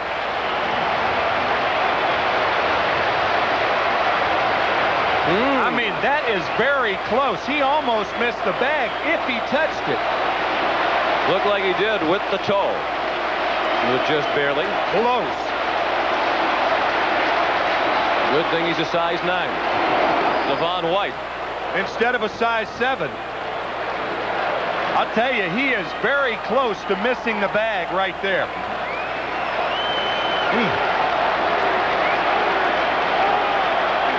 White is 0 for 2 tonight.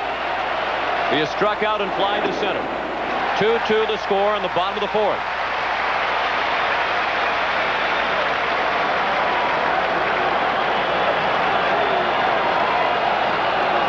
Smoltz has given up 4 hits tonight. He has walked 3.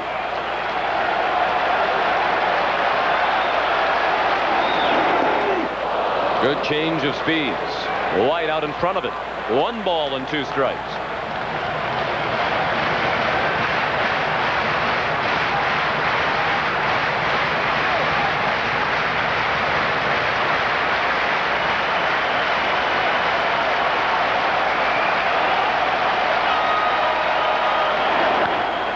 Hold foul, still 1 and 2. John Smoltz says he hasn't had time to be nervous in preparation for the start in Game 5. He says he's spent so much time being nervous watching the last couple of games in this series, but as close as they have been, that he hasn't really been directing his thoughts at this start tonight.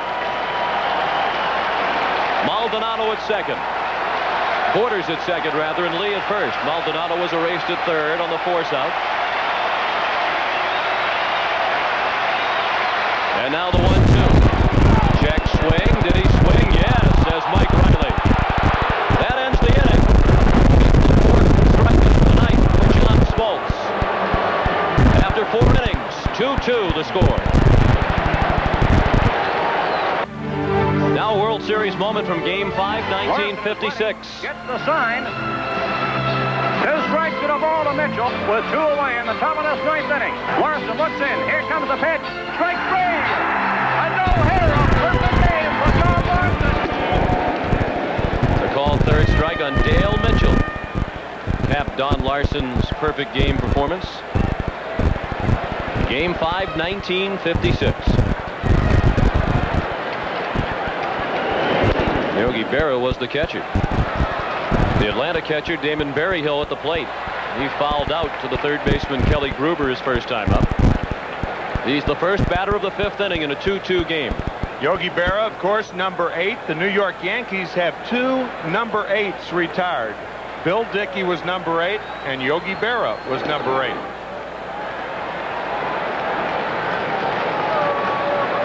Two great catchers there. I want to know when we're going to get around to some great Tim McCarver moments from World Series gone by.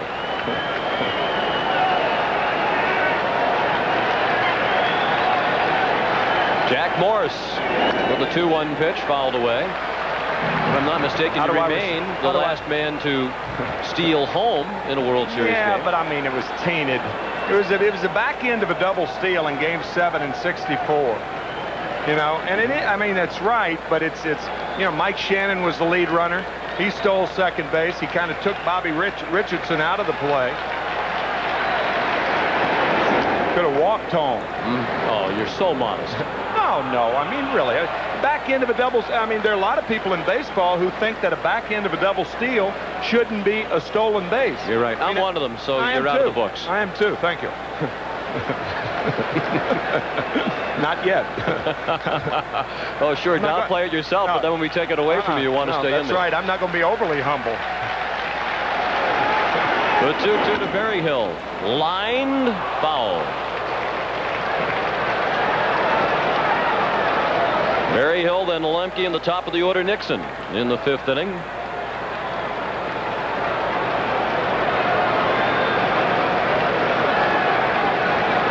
Berryhill in the series has spanned a total of 8 times. Yeah, through the first 4 games. Excuse me, Sean. That's the thing about the Braves. The guy who was in the biggest slump, Damon Berryhill, won the only game the Braves have won.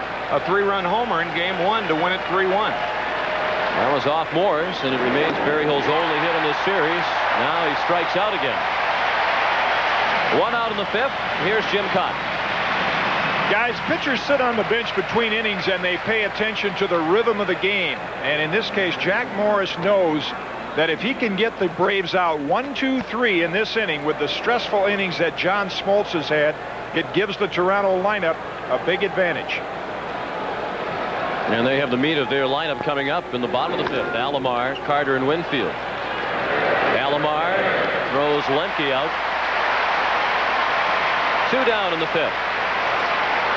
If you're just tuning in, this is how we got to 2-2. Terry Pendleton doubled in Otis Nixon, who had doubled, to give Atlanta a 1-0 lead in the top of the 1st. Pat Borders with a double in the bottom of the 2nd to drive in John Olerud, who had singled. 1-1 the score. The Braves out in front again on the first World Series home run in 1992 by David Justice. And Toronto tied it. Again, it was Borders with a single to knock in Olerud, who had singled. So it's 2-2 with 2 outs in the top of the 5th. Otis Nixon 1 for 2. Foul ball, and just barely. Almost identical to the double that Otis Nixon slapped down the left field line his first time up on the first pitch of this ball game. Bobby Cox is saying, how could that possibly be foul? All it has to do is go over the bag. It can go over the bag and land a foul and still be a fair ball. This ball actually hits about 8 feet in front of the bag, right on the line. But it's slicing toward left field. So if it hits on the line, actually about 4 feet in front of the bag. So if it's slicing, it would make sense that it's a good call. There's no way to keep a ball from slicing if you hit it that hard down the left field line as a left-handed batter. The 0-1. Just missed. 1 ball and 1 strike.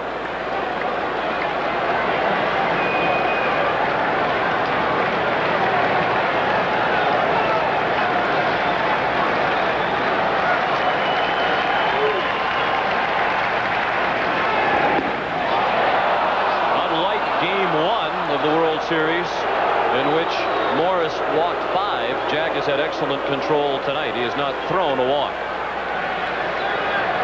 Remember the palm ball? Well, that was it.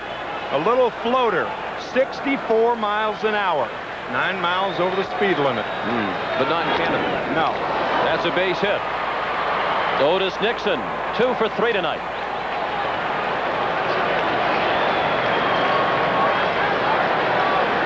It's funny how speed slows the game down. You'll see Morris throwing to first. You might see a pitch out here. There is no question that Nixon's going to be running. The question is, which pitch? Otis stole 3rd back in the 1st inning following his double. Deion Sanders, the batter. He has struck out and bounced to 2nd.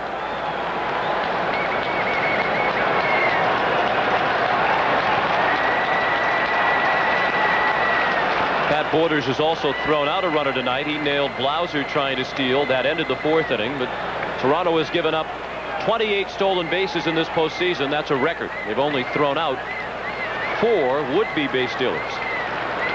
Nixon off, and the pitch gets away from Borders. Otis slid into 2nd, so that's as far as he will go. Lee went to the bag and covered as if the throw were coming. Nixon slid into 2nd, and he has the stolen base, his 2nd of the night and 5th of the World Series. A pitcher has to give a catcher a ball about chest high right in the middle of the protector when he's pitching out. This is a pitch out, but it was a pitch up by Morris, and it got by Borders, and Nixon has his 5th stolen base of the series and 2nd of the ball game. And once again, the Braves have a runner in scoring position. Nixon, the go-ahead run with 2 down in the 5th. Cue shot off the end of the bat of Sanders. 1 ball and 1 strike. Borders out to the mound to chat with Morris as Deion waits.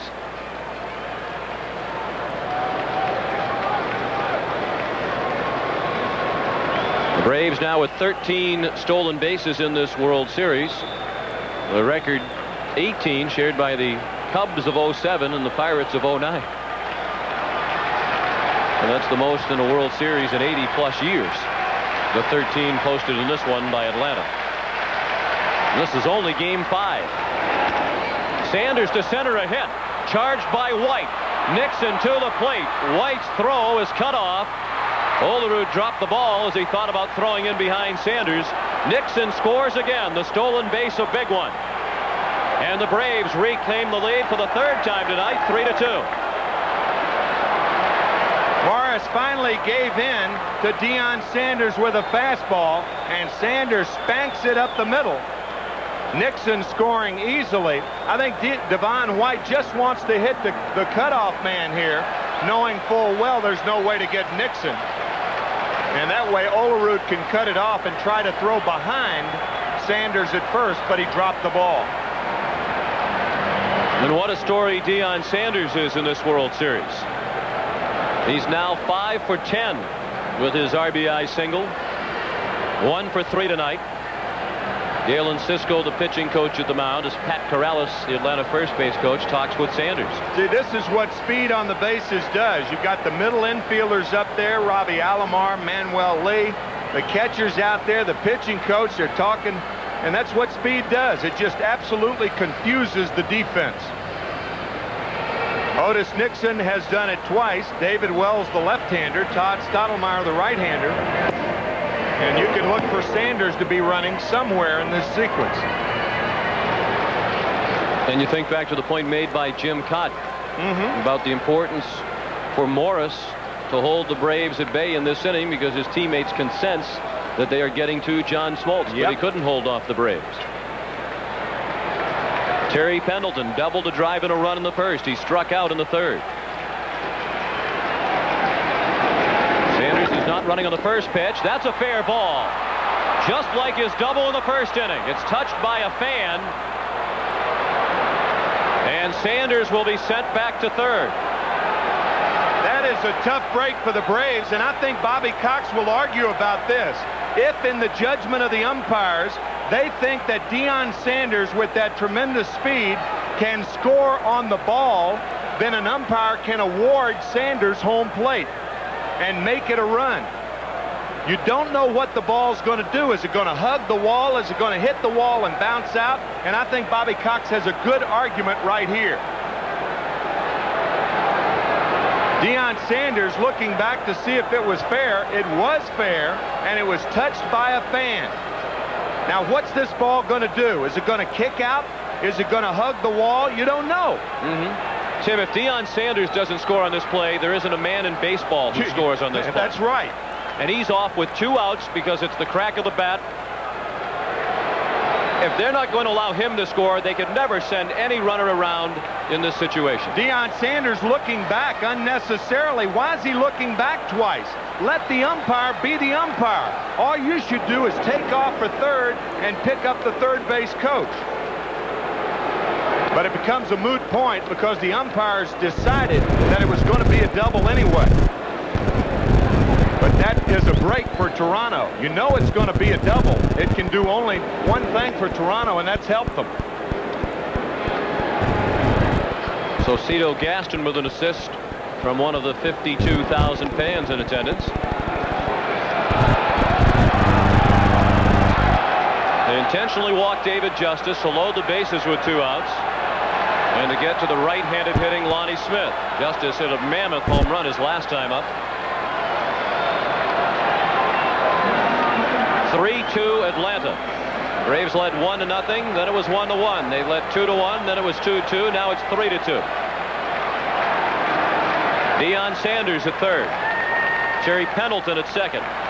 David Justice at 1st with 2 outs. Morris will work from the windup. Smith is 0 for 2. One of the interesting things about the Sanders looking twice at the ball, if he runs hard to 3rd base, that could change the umpire's decision as to whether he could score or not. But he conceded that he was going to 3rd, and when the fan touched the ball, the umpire saw where Sanders was and said he couldn't score. So the umpires were right, but Deion was wrong right there by looking twice. A ball and a strike on Smith. He has twice flied to right.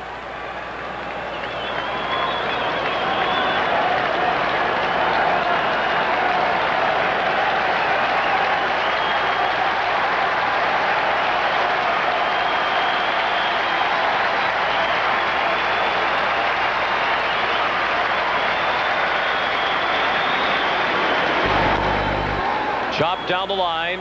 Gruber. It's a foul ball. Gruber turned around to look at third base umpire Mike Riley, but between the plate and the bag, it's the call of the home plate umpire, in this instance, Bob Davidson. You can see Mike Riley in your screen. See, he does not make a call until home plate umpire Bob Davidson makes a call, throwing both hands up, and then Riley makes the call. Between home plate and the third base bag, it's the home plate umpire's call, and once it's over the bag, it goes to the third base umpire.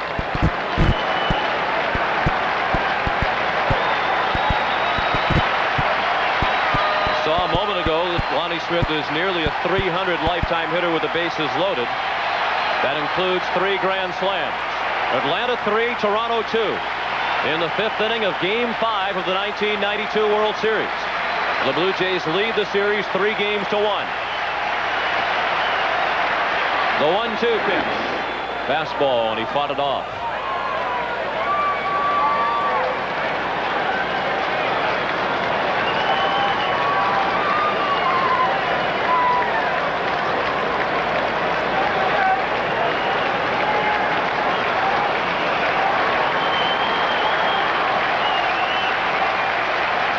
And the pitches starting to add up for Jack Morris. This will be number 81. 24th of this inning.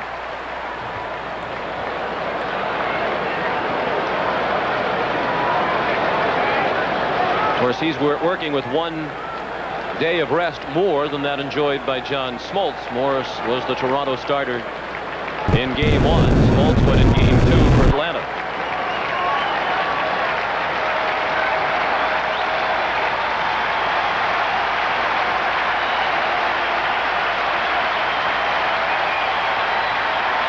Another 1-2 pitch.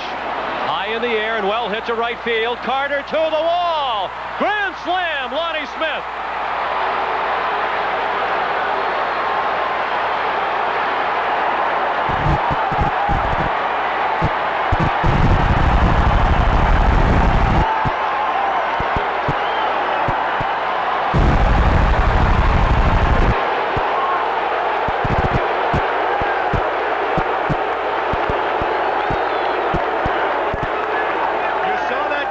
Up there, 3 grand slams for Lonnie Smith, but never had he hit one in the World Series until now. A fastball away, and he takes it away and away and away.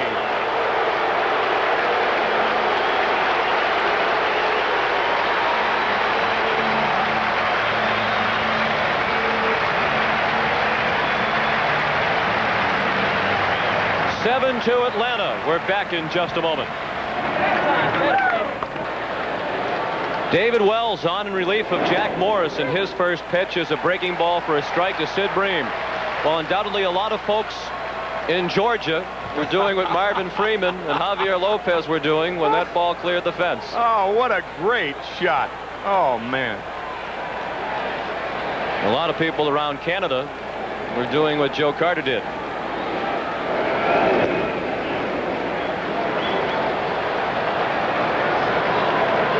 Jack Morris won 21 games for Toronto in the regular season, but he has had a miserable postseason.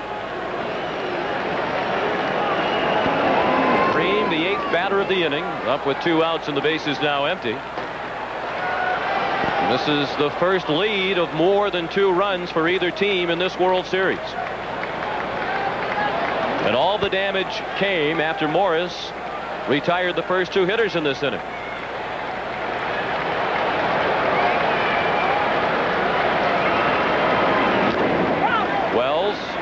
A big part of this Toronto bullpen that is unscored upon through 9 innings collectively. Bobby Cox calls Lonnie Smith the toughest, most fearless player that has ever played for him.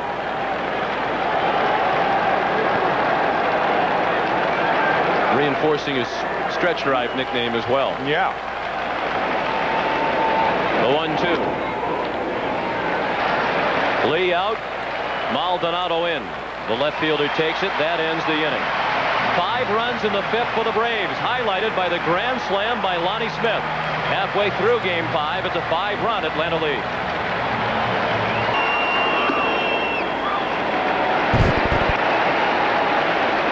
first pitch of the bottom of the 5th. A fastball for ball 1 to Roberto Alomar. He has bounced to short and walked. Blue Jays batting, facing a 5-run deficit. They're down 7-2. 5 runs in the 5th for Atlanta. 4 of them on the grand slam by Lonnie Smith. It's the first grand slam in World Series play since 1988 when Oakland's Jose Canseco hit one off the Dodgers' Tim Belcher in Game 1. 2 balls and 2 strikes on Roberto Alomar. Joe Carter and Dave Winfield to follow.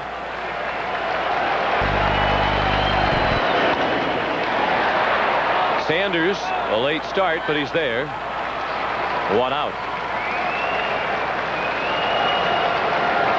Join us Sunday for NFL action here on CBS Sports.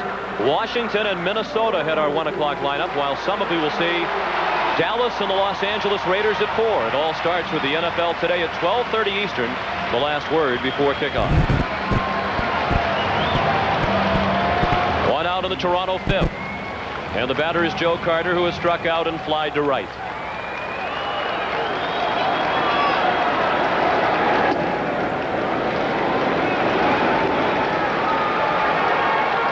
Jack Morris in 4 starts in this 1992 postseason with an earned run average now of 7.43. He has pitched 23 innings in the postseason this year and has allowed 19 runs, all earned, 7 of those tonight. 6 home runs in 23 innings allowed by Morris in the playoffs and World Series this year.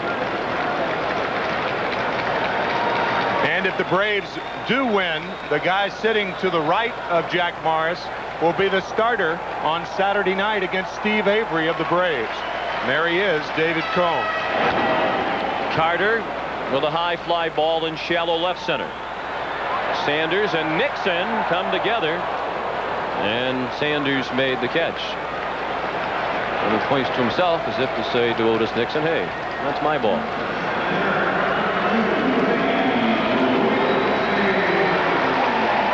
Here it is again. Otis Nixon with so much range, he is almost ranging into Sanders territory.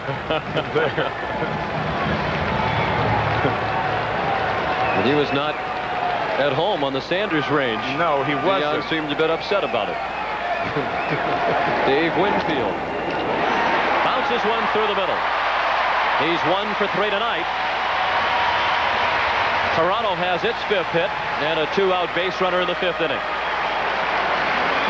I think one of the things that is probably going through Bobby Cox's mind right now is if you take John Smoltz out after 5 or 6 innings, then he could be the backup pitcher in Game 7 if it goes that far. But if you take Smoltz out, do you leave it up to a bullpen that has in a lot of ways been unsuccessful, especially in the series? I think Jim Leland said in a similar situation in the playoffs with Tim Wakefield that you have to win this game and you have to give yourself your best chance to win this game, and at the moment that means keeping John Smoltz in. And that it is a thought to ponder, especially with quality rested pitchers in the bullpen like Charlie Lee Brand and Pete Smith. And a guy like John Smoltz struggling as he has for the last several innings, throwing an awful lot of pitches. I wouldn't look for him to go too much past the 6th inning. Smoltz has not been able to solve Olerud tonight. Olerud has singled twice and scored twice. The next pitch will be the 95th thrown by Smoltz. This game is only in the bottom of the 5th inning. 2 balls and 2 strikes.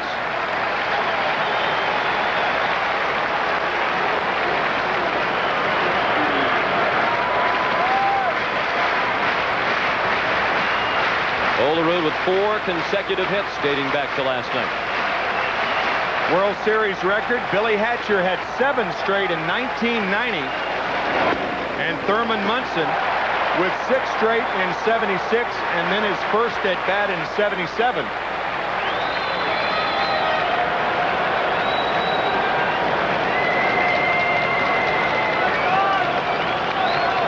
Full count with 2 outs. That means Winfield will be running from first with the pitch. And Olerud sends it out of play.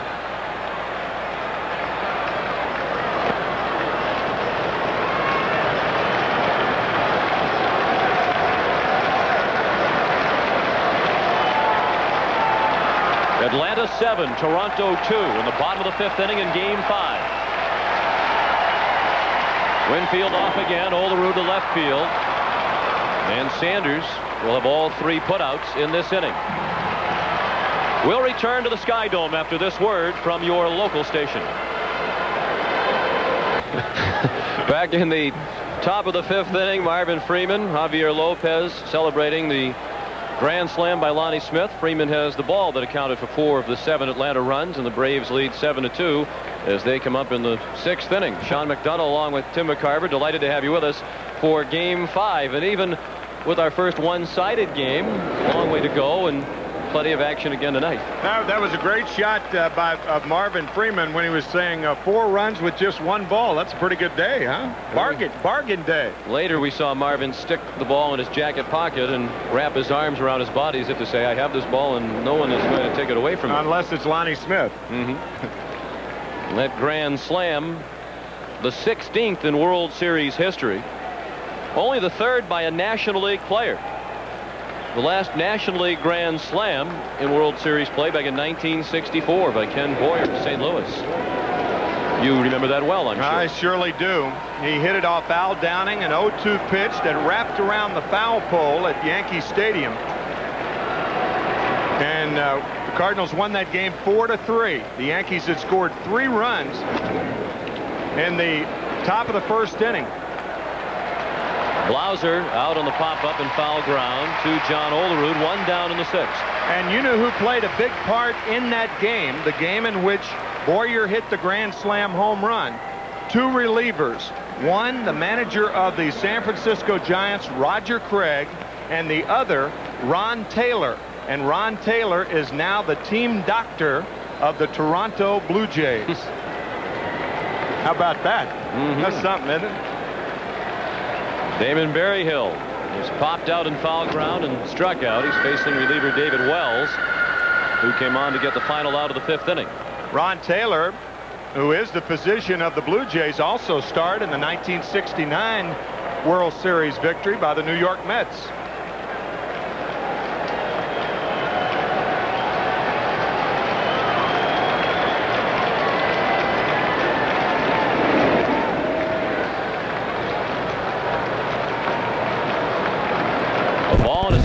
Damon Berryhill.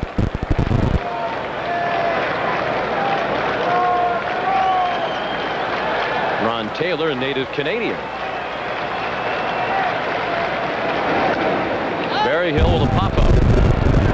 That will find the seats. And for the first time in the 3 games played here at the Sky Dome, it is quiet. These people arrived here tonight hoping to see the Toronto Blue Jays wrap up their first ever World Series championship with a win in their home ballpark. There's still a chance for that, but they'll have a lot of work to do over the final innings as Atlanta leads 7-2 with 1 out and the bases empty in the 6th. And the reality of the current situation certainly on the mind of that young fan.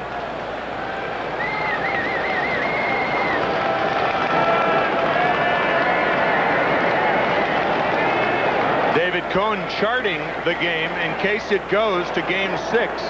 He hopes he doesn't have to use it. Broken bat. Lee couldn't get it. Berryhill has just his 2nd hit of the World Series.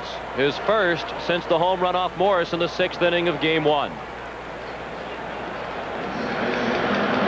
He hits it off the end of the bat. It's his first hit as a right-handed batter. And just out of the reach of Manuel Lee.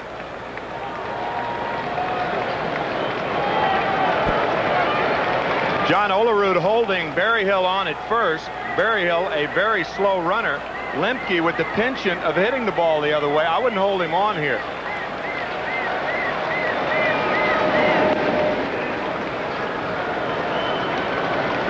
Lemke went to the right side of the infield his last time up and bounced his second, but in that at bat he was batting from the other side of the plate against Jack Morris. That ground out by Lemke, the last out recorded by Jack Morris. The next 5 Braves all reached, and all 5 of them scored. Routine fly to shallow center.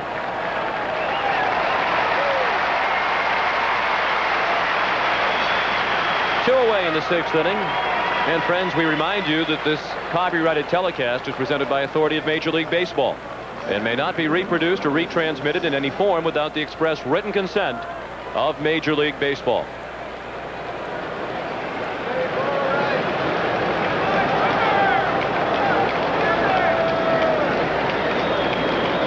Otis Nixon, a standout tonight for the Braves, 2 for 3. And he has scored 2 runs. Otis has also stolen 2 bases after a double and a single.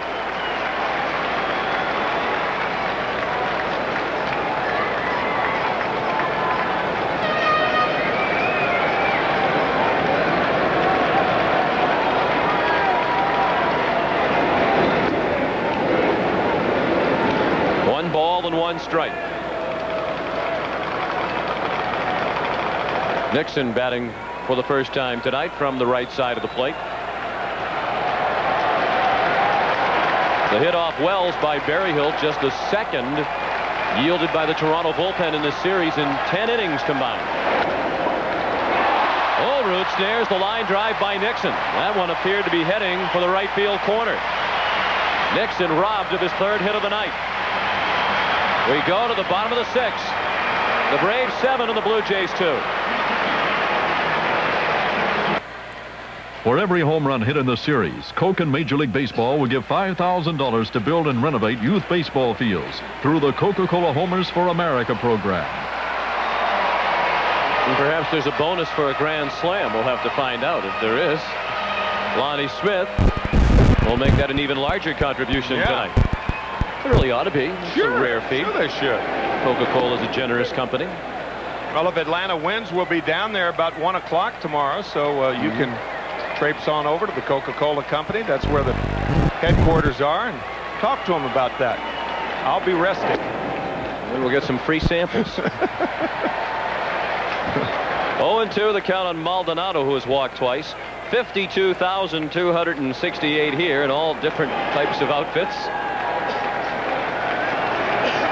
It's the 2nd largest crowd ever at the Sky Dome for a baseball game. They had 114 more folks here last summer when Toronto hosted the All-Star game. 52,268 the attendance for Game 5. And what a future for the city of Atlanta, who will be hosting the Summer Olympics in 1996. They wrested that honor away from the city of Toronto. To right field, Justice only a couple of steps back. 1 out.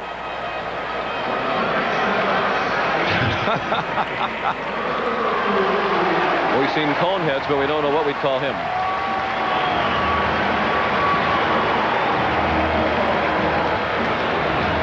Kelly Gruber is struck out and fly to left. He's up with 1 out in the 6th. Atlanta leads 7-2.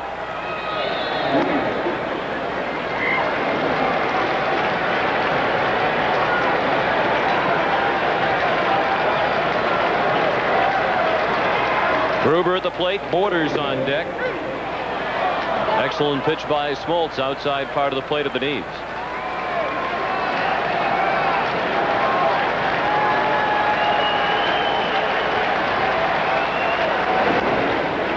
Tim, as we mentioned earlier, even though John Smoltz hasn't been dominating the Blue Jay hitters tonight, good pitchers in these types of games find a way to win them even when they don't have their best stuff. No, you notice 105 pitches already, and Bobby Cox says John Smoltz is the type of guy, and he told us this, that he could pitch a 9-inning game and throw 160 or 190 pitches. Although I don't think Bobby Cox would want him to do that. No, but he was talking about how strong he is, and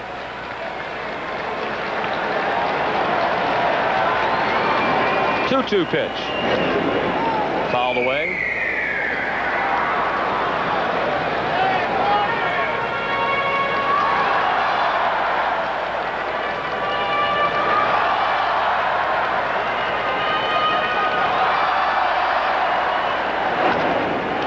Well hit to center. Nixon on the run. Nixon on the warning track makes the catch.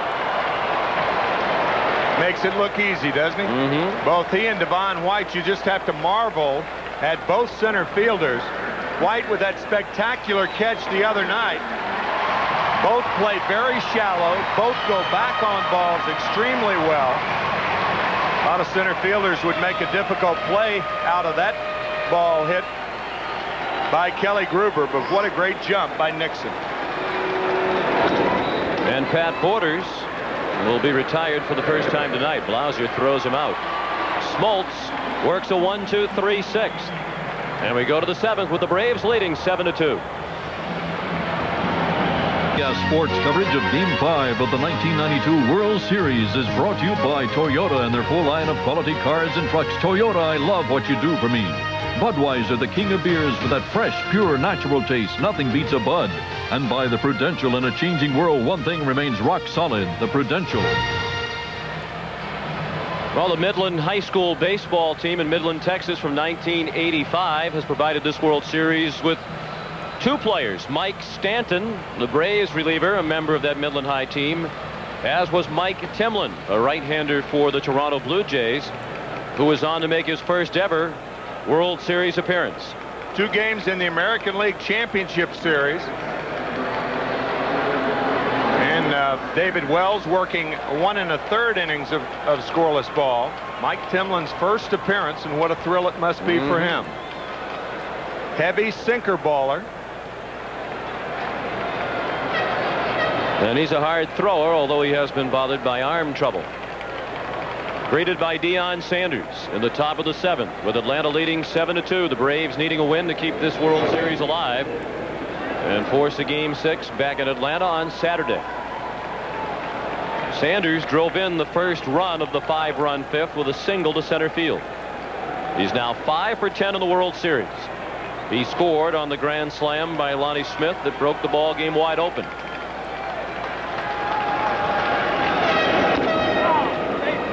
Mike Timlin is 26 years old and a big fella, 6'4", 210 pounds. Can you guess where he's from? Midland, Texas. Can't slip anything by you.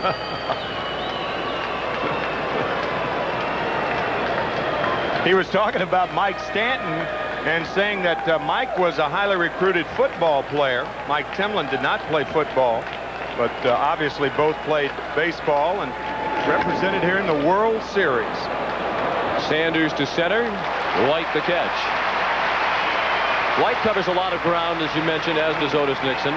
Otis mentioned that White, Nixon, and Ricky Sanders all competed in a fastest man competition out in Hawaii. They raced at 3 different distances, and Devon White won all 3.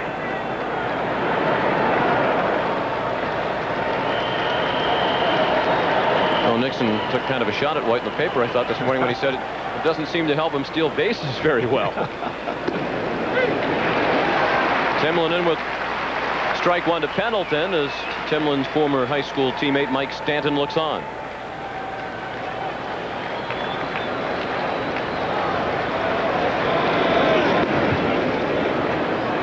The ball and a strike on Pendleton.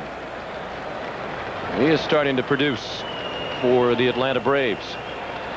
2 for 3 tonight. 2 doubles, an RBI, and a run scored.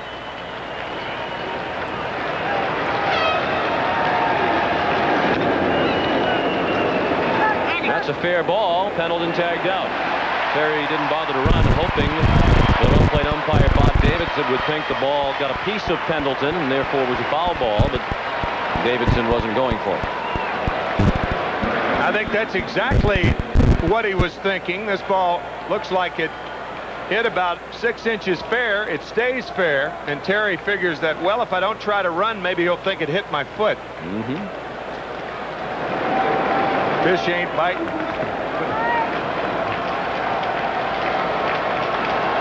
Now David Justice. He's 1 for 2. He had a tremendous home run, a solo shot in the 4th inning off Jack Morris. Was intentionally walked to load the bases, a move that backfired when Lonnie Smith followed with the grand slam. That was in the 5th inning. As Tim mentioned earlier, the Atlanta 3, 4, and 5 hitters came into tonight's Game 5 without an extra base hit from any of the 3 of them over the first 4 games. Well, tonight, Pendleton, Justice, and Smith have combined for 4 extra base hits. 2 doubles by Pendleton, the Justice homer, and the Smith grand slam. Alomar throws Justice out. Timlin works a 1-2-3-7. Stretch time at the Sky Dome. 7-2 Atlanta. The biggest inning in this series to date, the 5-run Atlanta 5th. The difference in this ball game as we go to the bottom of the 7th. The Braves leading 7-2. John Smoltz has gone all the way for Atlanta. He's retired the last 4 Blue Jay hitters in a row. Manuel Lee starts the Toronto 7th by taking a ball high and away. He is 0 for 2 tonight, and now 1 for 14 in the World Series. Lee, then the top of the order, White and Alomar. That's low, 2-0. Mike Stanton from Midland, Texas. And Pete Smith of Burlington, Massachusetts, warming up in the bullpen. See how retentive I am?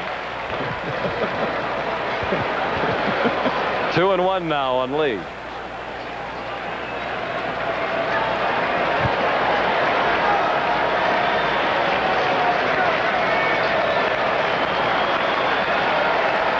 Smoltz worked a 1-2-3 6th inning. It's just his second 1-2-3 inning of the 8th. And the other one was way back in the 1st.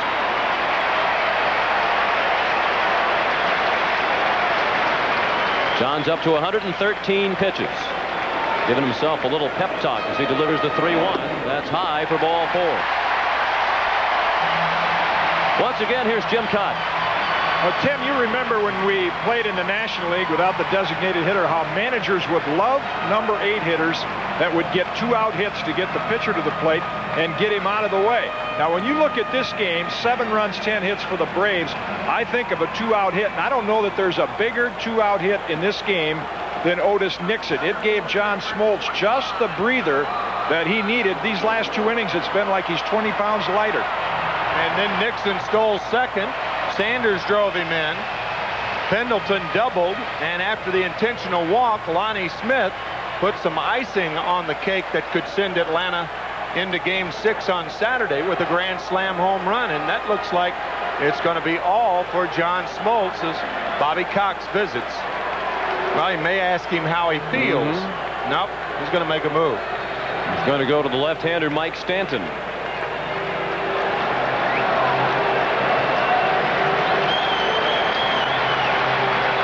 Another terrific outing in the postseason for John Smoltz. He heads off with his team ahead 7-2.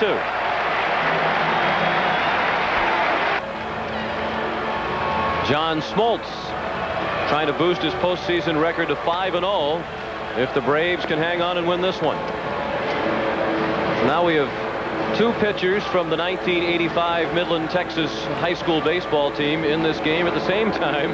Timlin, the active pitcher of the moment for Toronto, and Mike Stanton has come on for Atlanta. Stanton has just been brilliant in his 2 World Series. With runners in scoring position, he has retired 17 consecutive batters over a 2-year period, and that is a record. And that has left us wondering occasionally in this series why he hasn't been the man in there in some of the key spots for the Atlanta bullpen. Should say that's a record for a relief pitcher. The all-time record held by Allie Reynolds. 22 guys retired with runners in scoring position over a 2-year period in the early 50s. Blue Jay fans trying to help their team back into the ball game. They're down by 5 and have the lead man on in the 7th inning. Devon White at the plate, 0 for 3 tonight.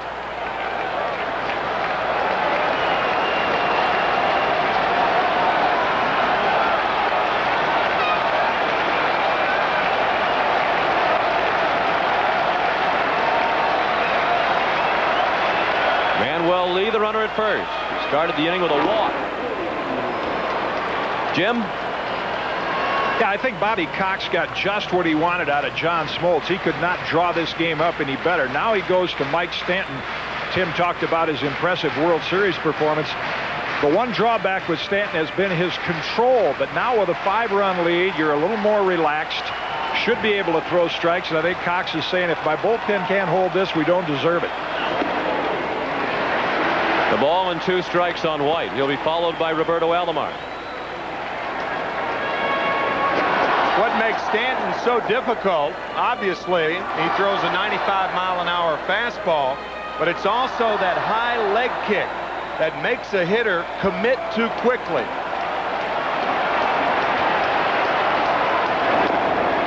Chop to third. Pendleton gets Lee. Lemke couldn't turn the double play.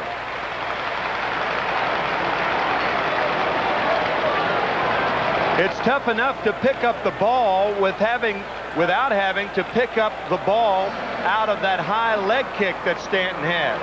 You can see that slider tap to third, and Pendleton making sure of 1. What hitters like, they like pitchers who take a nice, comfortable windup or work comfortably from the stretch so they can see the ball. It's very difficult to pick it up when you have a pitcher with that high leg kick like Mike Stanton. Alomar hits a double play ball. Lemke to Blauser, and they turn it with ease. 4-6-3. That ends the inning.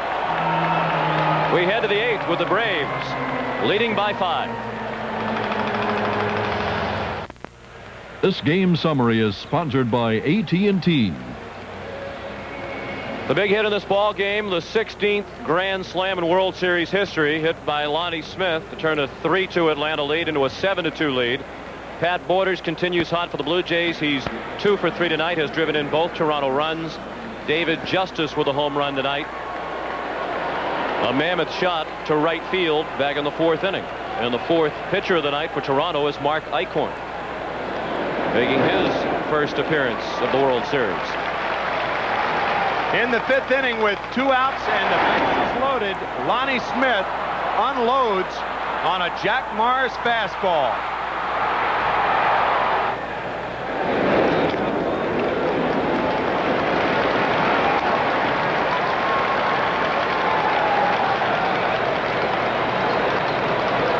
And that's where it landed. They're still happy.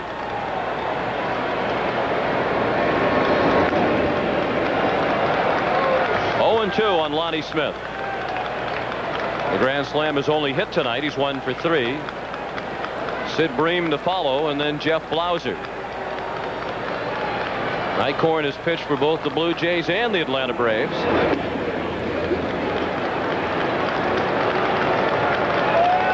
The big reason why the Braves were behind in this series 3-1, are behind 3-1. The lack of production from the heart of the order, but not tonight. 4 extra base hits from that trio. And they have driven in 6 of the 7 runs scored by Atlanta. Smith beginning the 8th with the Braves leading 7-2. Mike Timlin worked a 1-2-3 inning in the 7th, his only inning tonight. The Toronto bullpen is still unscored upon now in 11 1/3 innings. And over that time, they've allowed a combined total of only 2 hits.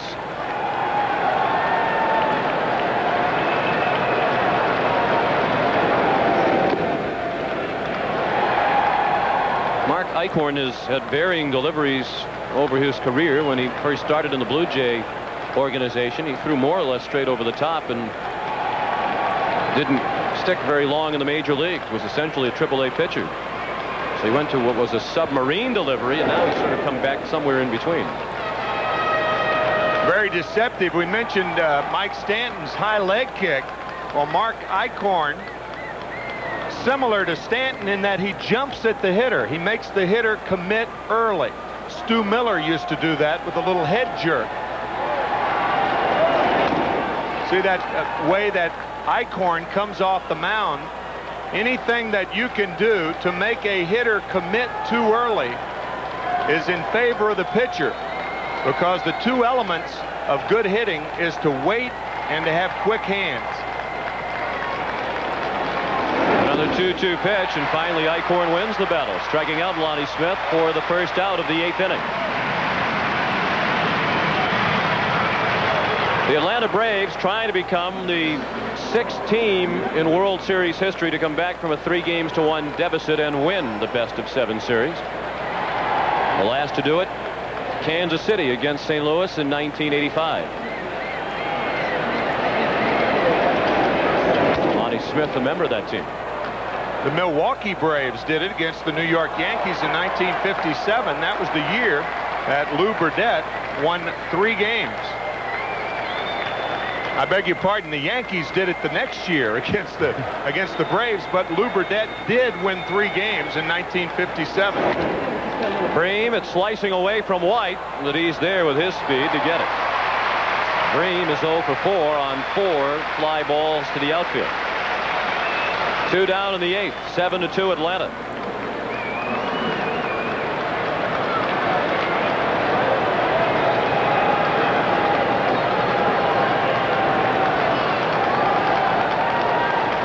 And the batter is Jeff Blauser.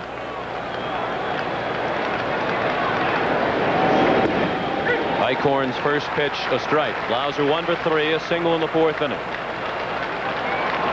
It's just his 2nd hit of the World Series.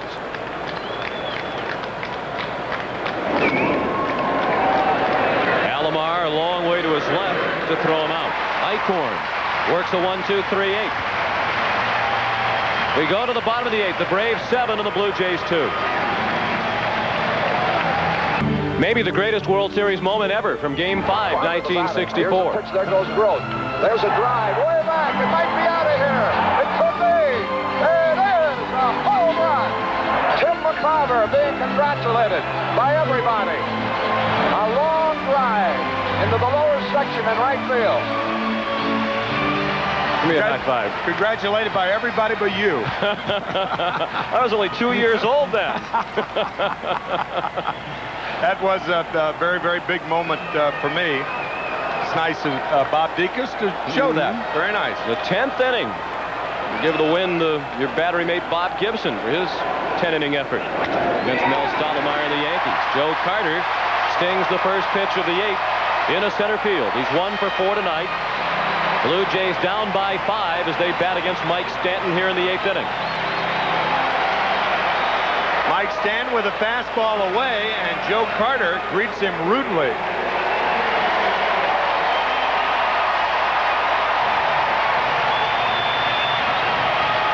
Braves looking for more defense with a 5-run lead. They've inserted Rafael Belliard at shortstop. Jeff Blauser is out of the ball game. Dave Winfield is at the plate, 1 for 3, a single to center his last time up. John Olerud to follow.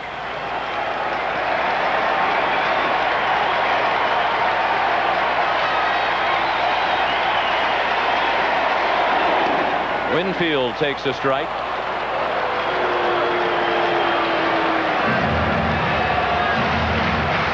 Carter's hit the first off Stanton, the 6th of the night for Toronto.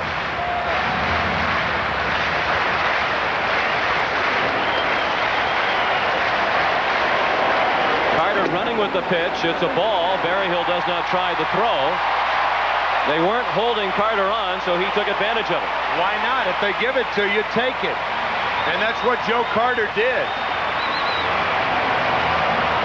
Joe probably thinking you score a run of 2 here, and you narrow the margin to 2 or 3 runs, 3 or 4 runs. Makes it a lot easier in the 9th. Against an Atlanta bullpen that has not always been solid. Mark Wohlers, the right-hander, warming up.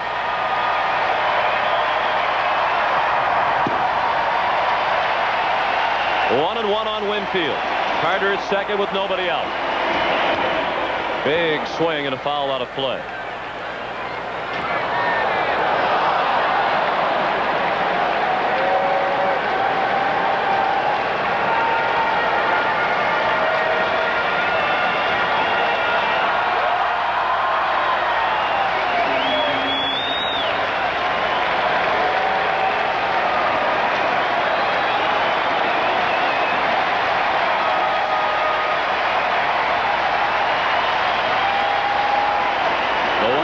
Pitch Winfield fought it off. He had a big hole on the right side of the infield as Mark Lemke had moved to the second base bag, hoping for a throw from Stanton. Stanton looked at him but went to the plate nonetheless, with Lemke standing right on top of second base.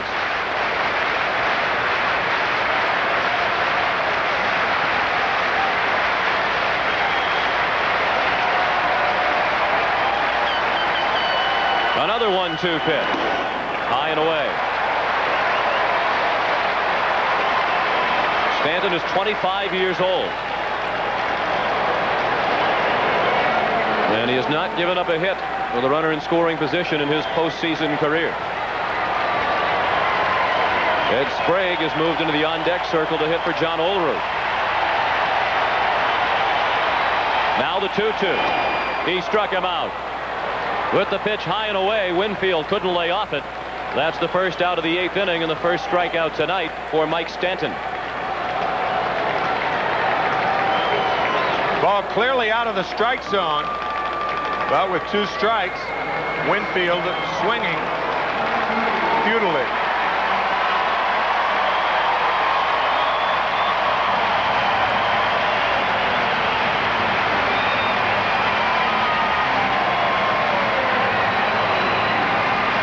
So now Stanton will deal with the hero of Game 2, Ed Sprague. His pinch hit 2-run homer in the top of the 9th off Jeff Reardon gave Toronto a 5-4 win, the first Toronto win in this series.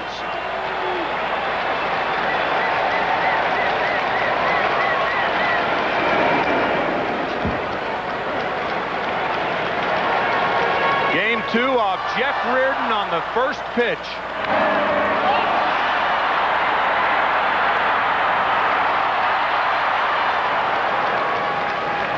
Sprague, the 22nd player in World Series history to hit a home run in his first plate appearance.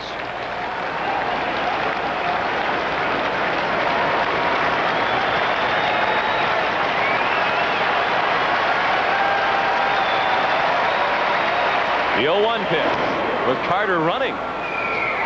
Joe says, you let me steal second. Now I'll try to take third if you're not going to pay attention to me.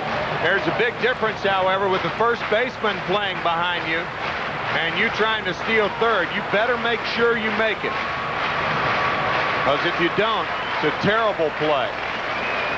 Joe thought he had a terrific jump there, and I guess he did, but if he gets thrown out there, he looks awfully bad.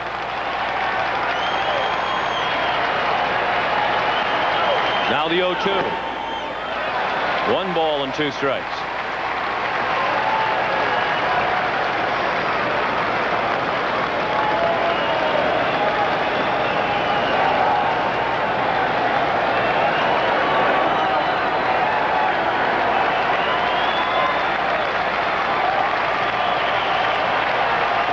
Seven to 2 Atlanta in the bottom of the 8th. Sprague with a high fly ball to right. Justice drifts back. And just in front of the track, he makes the catch. Carter heading for third. Justice with a good throw, but it's just a bit late. 2 down and a runner at third in the 8th inning. If Atlanta wins tonight, we hope you'll join us Saturday night for Game 6 of the World Series. 8:30 Eastern time, our air time. David Cone would be the pitcher for Toronto, while Steve Avery would go for Atlanta. Again, our CBS Sports coverage of Game 6, if necessary, begins at 8:30 Eastern time.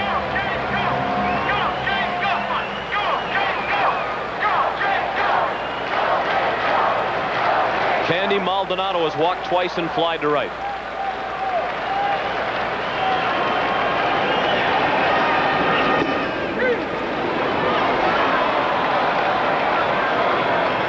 One strike on Maldonado.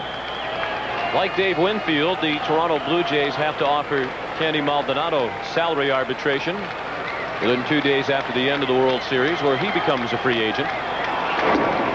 Very late on the fastball was Maldonado. It's 0-2. That'll be a tough decision for Toronto. They have a bunch of free agents. Their payroll already very high. And they're going to have to spend some money if they're going to keep Winfield and Carter and Manuel Lee. you spend big money to keep Maldonado around when you have Derek Bell waiting to find a place to play. You also have Jimmy Key and David Cohn to consider. Tom Henke, another Blue Jay free agent in the offseason. Jimmy Key said that's what made last night's performance that much more special for him. He realized as he was coming off the mound to that Thunder standing ovation that might well have been his last performance in a Toronto uniform. Been a member of the Blue Jays since 1984. Last night was certainly his proudest moment. Chopped off the plate. Pendleton looked like he had trouble finding it. Perhaps he lost it in the lights that are low here at the Sky Dome. The Blue Jays threaten but do not score, and as we go to the ninth, Atlanta continues to enjoy a 5-run lead. Still a 5-run lead for the Atlanta Braves as we go to the ninth inning in Game 5 of the 1992 World Series. A couple of changes for Toronto. Ed Sprague remains in the ballgame. He's the first baseman, having hit for John Olerud in the bottom of the 8th. And the new pitcher for the Blue Jays, the 5th Toronto hurler of the night, is Todd Stottlemyre. The Toronto Blue Jays bullpen has just been almost perfect. They have worked 12 1/3 innings in this World Series. They've given up no runs and 2 hits in 12 1/3 innings. And Stottlemyre has been a part of that.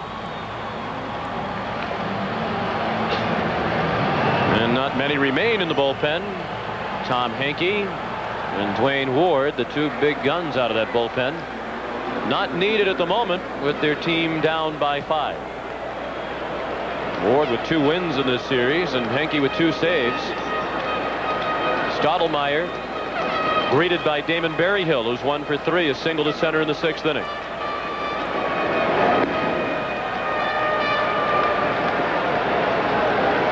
Berryhill, the last Brave to reach with that single in the 6th that came off David Wells. He retired the next 2 hitters. Then Timlin retired all 3 he faced in the 7th, and Eichhorn set down 3 in a row last inning. All 7 runs off the starter Jack Morris, who lasted only 4 2/3. A ball and 2 strikes. As Stottlemyre works to Berryhill, Lemke on deck, and then Nixon is due.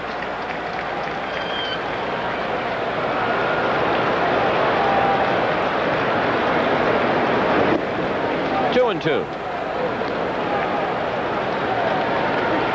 In the bottom of the 9th, the Blue Jays have the bottom 1/3 of their order due up. Kelly Gruber, Pat Borders, and Manuel Lee.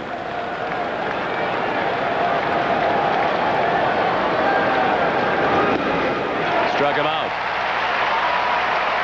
Berryhill has fanned twice tonight and now 10 times in 5 games in this series. Todd Stottlemyre, a very hard thrower. We mentioned his dad, Mel Stottlemyre, who pitched in the 1964 World Series for the Yankees. So Todd and Mel becoming the 2nd father and son pitching combination to work in the World Series. The others, Jim Bagby and his son, Jim Bagby Jr. Now, was your home run that we saw off Mel Stottlemyre? No, it was off Pete Mickelson. That's well struck and a base hit for Lemke. Lemke's 2 for 4 tonight.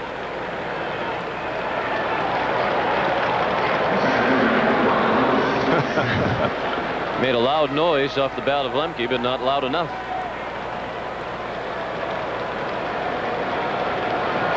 Lemke at first with 1 down in the top of the 9th. The Braves lead 7-2. That was their 11th hit.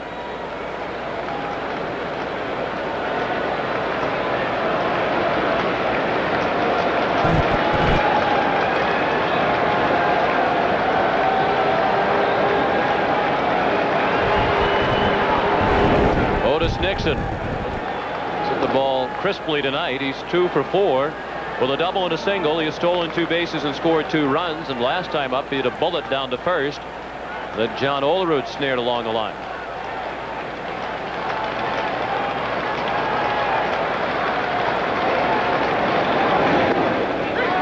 Stottlemyre took a little off that one and got it over. A ball and a strike on Nixon. Baseball has always amazed me about how frenetic it can be at times. That 5th inning when the Braves exploded for 5 runs with 2 outs. Up the middle, base hit. And the last 3 innings, very calm, back to a rhythmic pace. The big gap in between what happened in the 5th inning and what has happened over the last 3 innings. Otis Nixon has settled into a rhythm tonight. 3 for 5. He now has 6 hits in the series. Deion Sanders up with 2 men on and 1 out. Braves trying to build on a 5-run lead. Sanders 1 for 4 with an RBI single to center in the 5th inning. He also scored in the 5th on the grand slam by Lonnie Smith. If you're just tuning in, that was the big hit in the ball game. These 2 teams played ping pong for the first 5 innings. Atlanta jumped ahead 1-0 with a run in the first. The Blue Jays tied it with a run in the second. Atlanta scored a run in the 4th to make it 2-1, but the Jays scored 1 in the bottom of that inning. But then 5 runs in the 5th. The last 4 on the grand slam by the man in the middle of that picture, Lonnie Smith. Well, maybe the Atlanta Braves attribute it to the cast that was removed off the right leg of Greg Olson last Monday. When he had that cast on, Greg was saying that the players were rubbing the cast for good luck in Game 7 of the NLCS. And it worked. Greg is out of the cast. Now he's the regular catcher for the Atlanta Braves, and there's the cast. And what a cast the Atlanta Braves have had tonight playing for them on the field. The entire cast signed the cast. Looks like something out of a museum. Yeah, a cast museum. The House of Wax.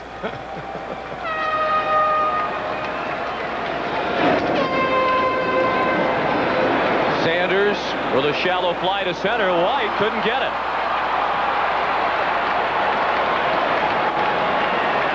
Looked like he kind of ambled in. Perhaps he was trying to decoy the runners.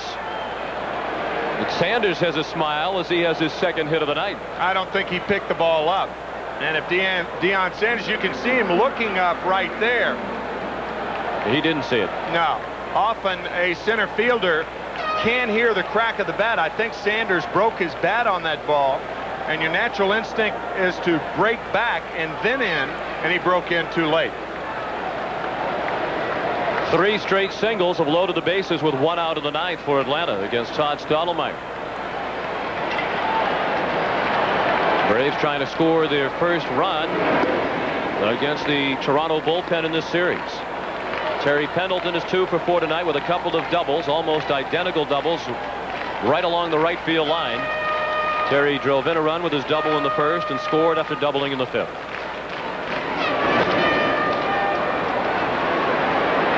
Maldonado with Lemke tagging. Lemke will try it. Maldonado's throw to Borders on the fly, and Lemke is out. Great throw by Candy Maldonado all the way to the plate in the air, and Borders was waiting for Mark Lemke. This is the 3rd assist for Candy Maldonado in postseason play. Fine throw to nail Lemke. We head to the bottom of the 9th. The Braves still up by 5. Oh, the Toronto Blue Jays are to win their first World Championship on their home turf tonight. They'll need to match that 5 spot put on the board by Atlanta in the 5th inning. They need 5 to tie and 6 to win in the bottom of the 9th against Mike Stanton. Kelly Gruber leads off 1-0 the count. 2-0 the count. Here was that tag play to end the top of the 9th inning. Sometimes catchers have to make that slap tag with the ball in the glove. The catcher's meant not designed to make that play, but that was his only choice. Stanton throwing hard, perhaps too hard. You saw Berryhill gesturing to him to calm down a bit. 3-0 the count on Gruber. Borders on deck, and then Manuel Lee is scheduled. Strike over the inside part of the plate.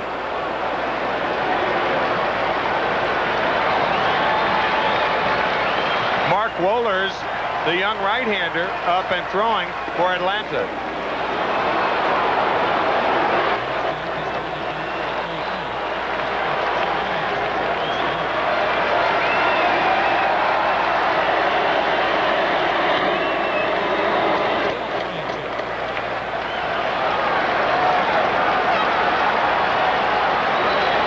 Gruber now 1 for 14 in the series.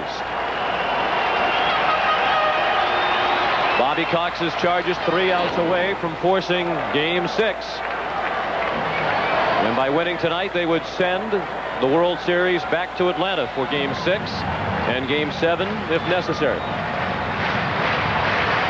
Game 6 Saturday night right here on CBS. Nixon, 1 out.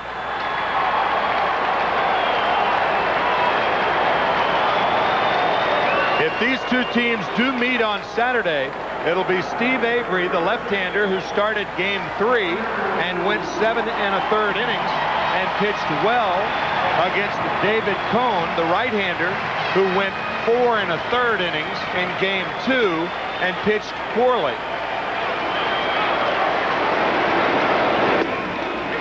Popping fastball from Stanton to Pat Borders.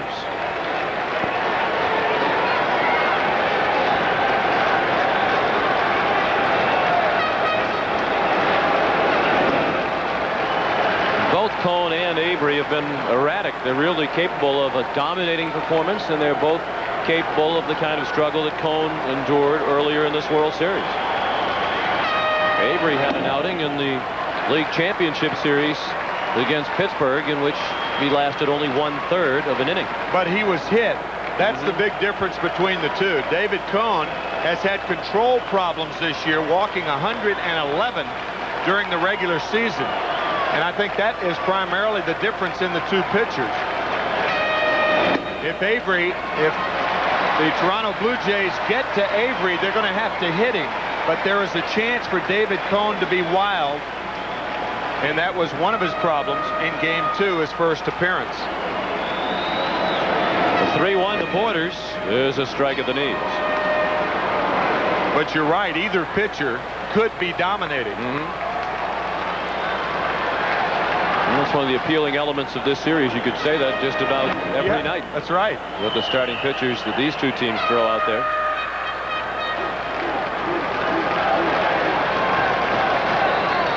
There will have to be a lot of magic in that rally cap if the Blue Jays are going to pull this one out. Another 3-2. Chopped down to third.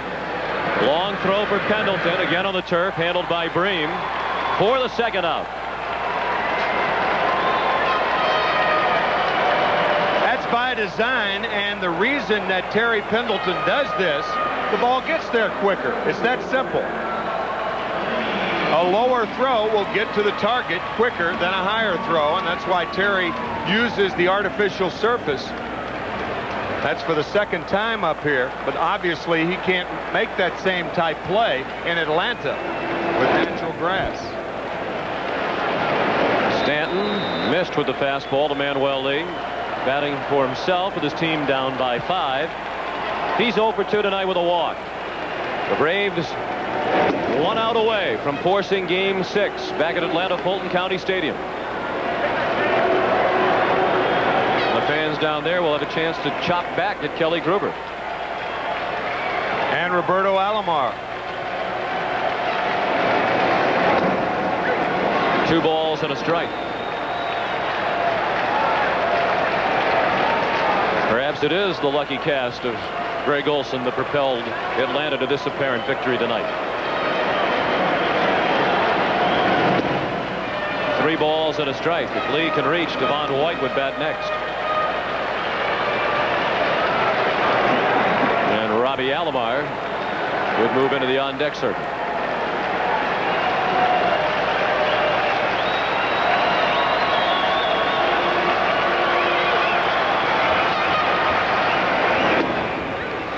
Full count now. The Blue Jays down to their final strike in Game 5. And if this score stands, John Smoltz would be the winning pitcher. And he'd be 5-0 in his career in postseason play. Only Lefty Gomez, among all pitchers in history, would have a better lifetime postseason record. And that's the case as Sid Bream makes the catch.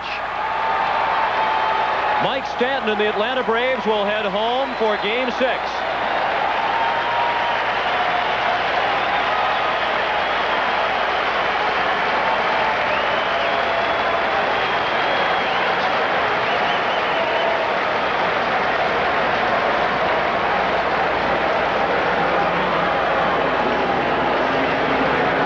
Final score in Game 5, the Atlanta Braves 7 and the Toronto Blue Jays 2. We'll be back and join Pat O'Brien and Jim Kaat after this. And so Atlanta wins on the road after 6 consecutive World Series losses on the road. They break through and beat the Blue Jays 7-2, the largest amount of victory in this year's World Series. And so we go to Game 6. The Chevrolet player of the game is, guess who? Lonnie Smith of the Atlanta Braves. Chevrolet will donate $1,000 in his behalf to the Special Olympics, and he is standing by right now with Jim Kaat. There he is. Kitty. All right, Pat, the big blow in the game, Lonnie Smith's grand slam home run. Lonnie, when you left home plate, it's like I knew I got enough of that one. Well, I felt I hit it well enough to at least get it off the wall, and I saw Joe Carter go back and continue to go back, and I started screaming, "Get out of here!" And when I saw it finally clear the wall, I was really happy. You have had a chance now to face Jack Morris several times. What was it like in that at-bat? Any adjustments you're making against him? Not really. I know Jack can come at you with a good fastball, an excellent split finger, and even an occasional slider. I was just hoping to put the ball in play somewhere, and it appeared that he got a fastball up and out over the plate, and I just tried to go with it. This seems to be the postseason barnstorming tour for Lonnie Smith, the World Series. You're in every one, but now when you're on a ball club that's down 3-1 like you guys were coming into tonight, all the experience that you've had, what was it like in the clubhouse for the Braves in terms of the mood? Well, it was pretty much our everyday mood. We knew it was do or die night. We had a little meeting, and a couple of guys spoke, and we figured if we lose it, let's at least give them a game, but we felt that we were still capable of winning tonight and taking it back to Atlanta. Lonnie Smith, congratulations on your grand slam home run. Yes, we are going back to Atlanta, but first let's go back to Pat O'Brien. All right, Kitty, little irony there. And Lonnie Smith, he was a member of the '85 Royals that came back from a 3-1 deficit against St. Louis. Only one of 5 teams to do that. The Royals beat the Jays in the LCS that year, so the irony there for Lonnie Smith. We'll be back in a moment from Skydome. Stay with us.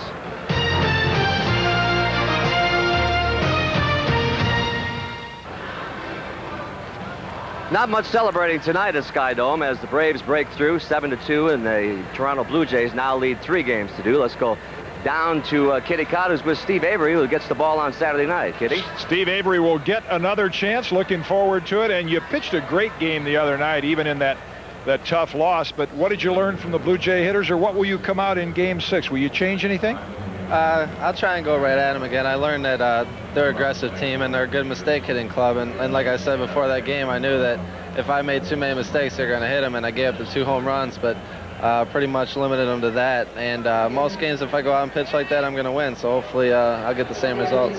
2 mistakes in an entire game. Not too bad. He'll get another chance on Saturday night to try to even up this series. Let's go back to Pat O'Brien. All right, Kitty, thank you. Steve, thank you. Once again, the final score of Game 5, Atlanta 7, Toronto 2. But the Toronto Blue Jays still lead the series 3 games to 2 as we head south. Tomorrow is a travel day, and we'll have Game 6 for you on Saturday night at 8:30 Eastern Time. So we hope you'll join us for that.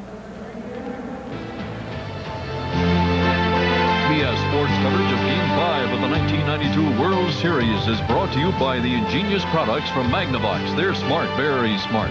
Budweiser, the king of beers, who reminds you friends know when to say when. And by Toyota and their full line of quality cars and trucks. Toyota, I love what you do for me.